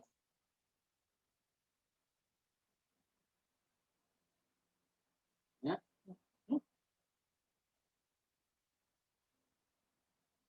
Okay, we were talking about the components. So now we are going to talk about, so we talked about the data part, right? So data is very important. When we store our name, then it will definitely store the size of the string, what type of data structure you will use to store your name, and what is the time that you stored your data, and when you update the data. Likewise, these are the metadata that we were talking about since the first lecture. So data is important in DBMS. Procedures. What are the procedures? Procedure එකක් කියලා කියන්නේ කරන ක්‍රමයක්. Procedures refers to general instructions to use a database management system. ඒ කියන්නේ procedure එකක් කියලා කියන්නේ අපි හිතමු කෑමක් හදනවා නම් ඉස්සල්ලාම පිටි ටික හලා ගන්න. ඒකට බේකින් පවුඩර් දාන්න. බේකින් පවුඩර් දාලා හොඳින් පිටි ටික හලන්න 3 වරක්. බිත්තර 4ක් ගහන්න. ඊට පස්සේ සීනි 250ක් කිරන්න. These are the procedures, general instructions. So we are giving instructions to set up and install a DBMS, to log in and log out from out of DBMS software, to manage databases, to take backups, generating reports. So these are the procedures. We are giving simple instructions to generate, set up and install DBMS likewise. So these are the procedures. Database access language. Database access language is a simple language designed to write commands to access, insert, update and delete data stored in any database. හරි. අපි දැන් පාවිච්චි කරනවානේ software එකක්. ඒ software එක through නේ අපි database එකට අපිට ඕනි දේවල් ගන්න විදිහ කියන්නේ. එතකොට මේ ඒ software එකට අපි මේ අපිට උවමනා දේ කියන්න අපි database access language එකක් use කරනවා. This is simple thing and we need to remember some coding part. This is not like the command one. This is very easy. We just need to understand these terms and we can retrieve any kind of data out of the database using these DAL. DAL means data access language. A user can write commands in the database access language and submit it to the DBMS for execution, which is then translated and executed by the DBMS. ඒ කියන්නේ මොකද්ද? මේ කියන්නේ අපි command එක ලියනවා software එක through DAL කියන language එක පාවිච්චි කරලා. ඒ ලිව්වට පස්සේ එයා ඒක execute කරගන්න ඕන. execute කරාට පස්සේ DBMS එක through DBMS එක අපි කියන දේ execute කළා එයාගේ language එකට convert කළා DBMS එකෙන් අපිට අවශ්‍ය දේ අරන් දෙනවා. That is why we need DAL. DAL is used to communicate with the software simply. User can create new databases, tables, insert data, fetch stored data. මේ ටික ඔක්කොම අපි කරනවා පස්සේ SQL වල. එතකොට තේරෙයි මොකද්ද මේ කියන්නේ කියලා. එතකොට SQL තමයි DBMS එක. එතකොට අපි ලියනවා මේ some coding parts to retrieve data or update data or delete data from a database. Users, database administrators. Database administrators or DBA is the one who manages the complete database management system. මෙයා තමයි man of the match. මෙයා හින්දා තමයි සම්පූර්ණ DBA database management system එකක් පවතින්නේ. මේ පුද්ගලයා තමයි හැමදේම බලලා database එකක බිඳ වැටීම් වෙන්න පුළුවන් ඒ හැම එකක්ම manage කරන්නේ database administrator කෙනෙක්. DBA takes care of the security of the DBMS, its availability, managing the license keys. Why we need license keys? Because we are using the software. So it needs license keys, managing user accounts and access. So this is what we need database administrators. Application programmer or software developer. This user group is involved in developing and designing the part of DBMS. So these are the people who develop the software. End users. End users are the people who use the software. These days, all the modern applications, webs or mobile, store user data. How do you think they do it? Yes, applications are programmed in such a way they collect user data and store the data on DBMS systems running on their server. End users are the one who store, retrieve, update and delete data. End users කියලා කියන්නේ අපි. අපි හිතමු අපි මේ software එක through අපි data ලබා ගන්නවා නම් හරි data මකනවා නම් හරි ඒ හැමදේම කරන්නේ අපි. Those are the people who called end users. Okay, this is your surprise. This is your assignment. You need to do your assignment well and score well. Take your time. This is not 16, this is 18, guys. I'm so sorry about the mistake. Make it 16, okay? Make it 18, sorry. So these are the components that I'm going to give you marks. Uniqueness means you shouldn't copy from others. Content means I am going to watch whether you compare or contrast your thing. So understanding means so you I am looking at whether you write according to the question. Punctuality means you need to submit before 18. You have time till midnight. You can submit the paper before midnight. So this is called the punctuality. I guess you learned something today. So let's meet next week. So shall I wind up the session, people? Okay, Miss. Okay. If you have any questions, leave a text. I will answer them. And just go through these notes. If you will never going to see the notes, then you will never going to understand the lesson. I talked the whole day, but if you are not going to uh, use your note or look into your notes, then you will not probably remember anything. You know, you will ඒ කියන්නේ මේ කියන දේවල් උපරිම ඔයාලගේ ඔළුවේ තියෙයි පැය 12ක්. එතනින් එහාට අමතක වෙනවා. So you need to refresh your mind. You need to refresh what I told you. You need to refresh your memory. What the with the examples. Examples මතක් කරගත්තාම ඔයාලට ලේසි පාඩම් කරන්න. So you need to keep updated. That is the main thing that you need to study these things. Otherwise, I know you are from accountancy and you will probably feel uncomfortable with these words, but you have to study well. You need to buy hard sometimes.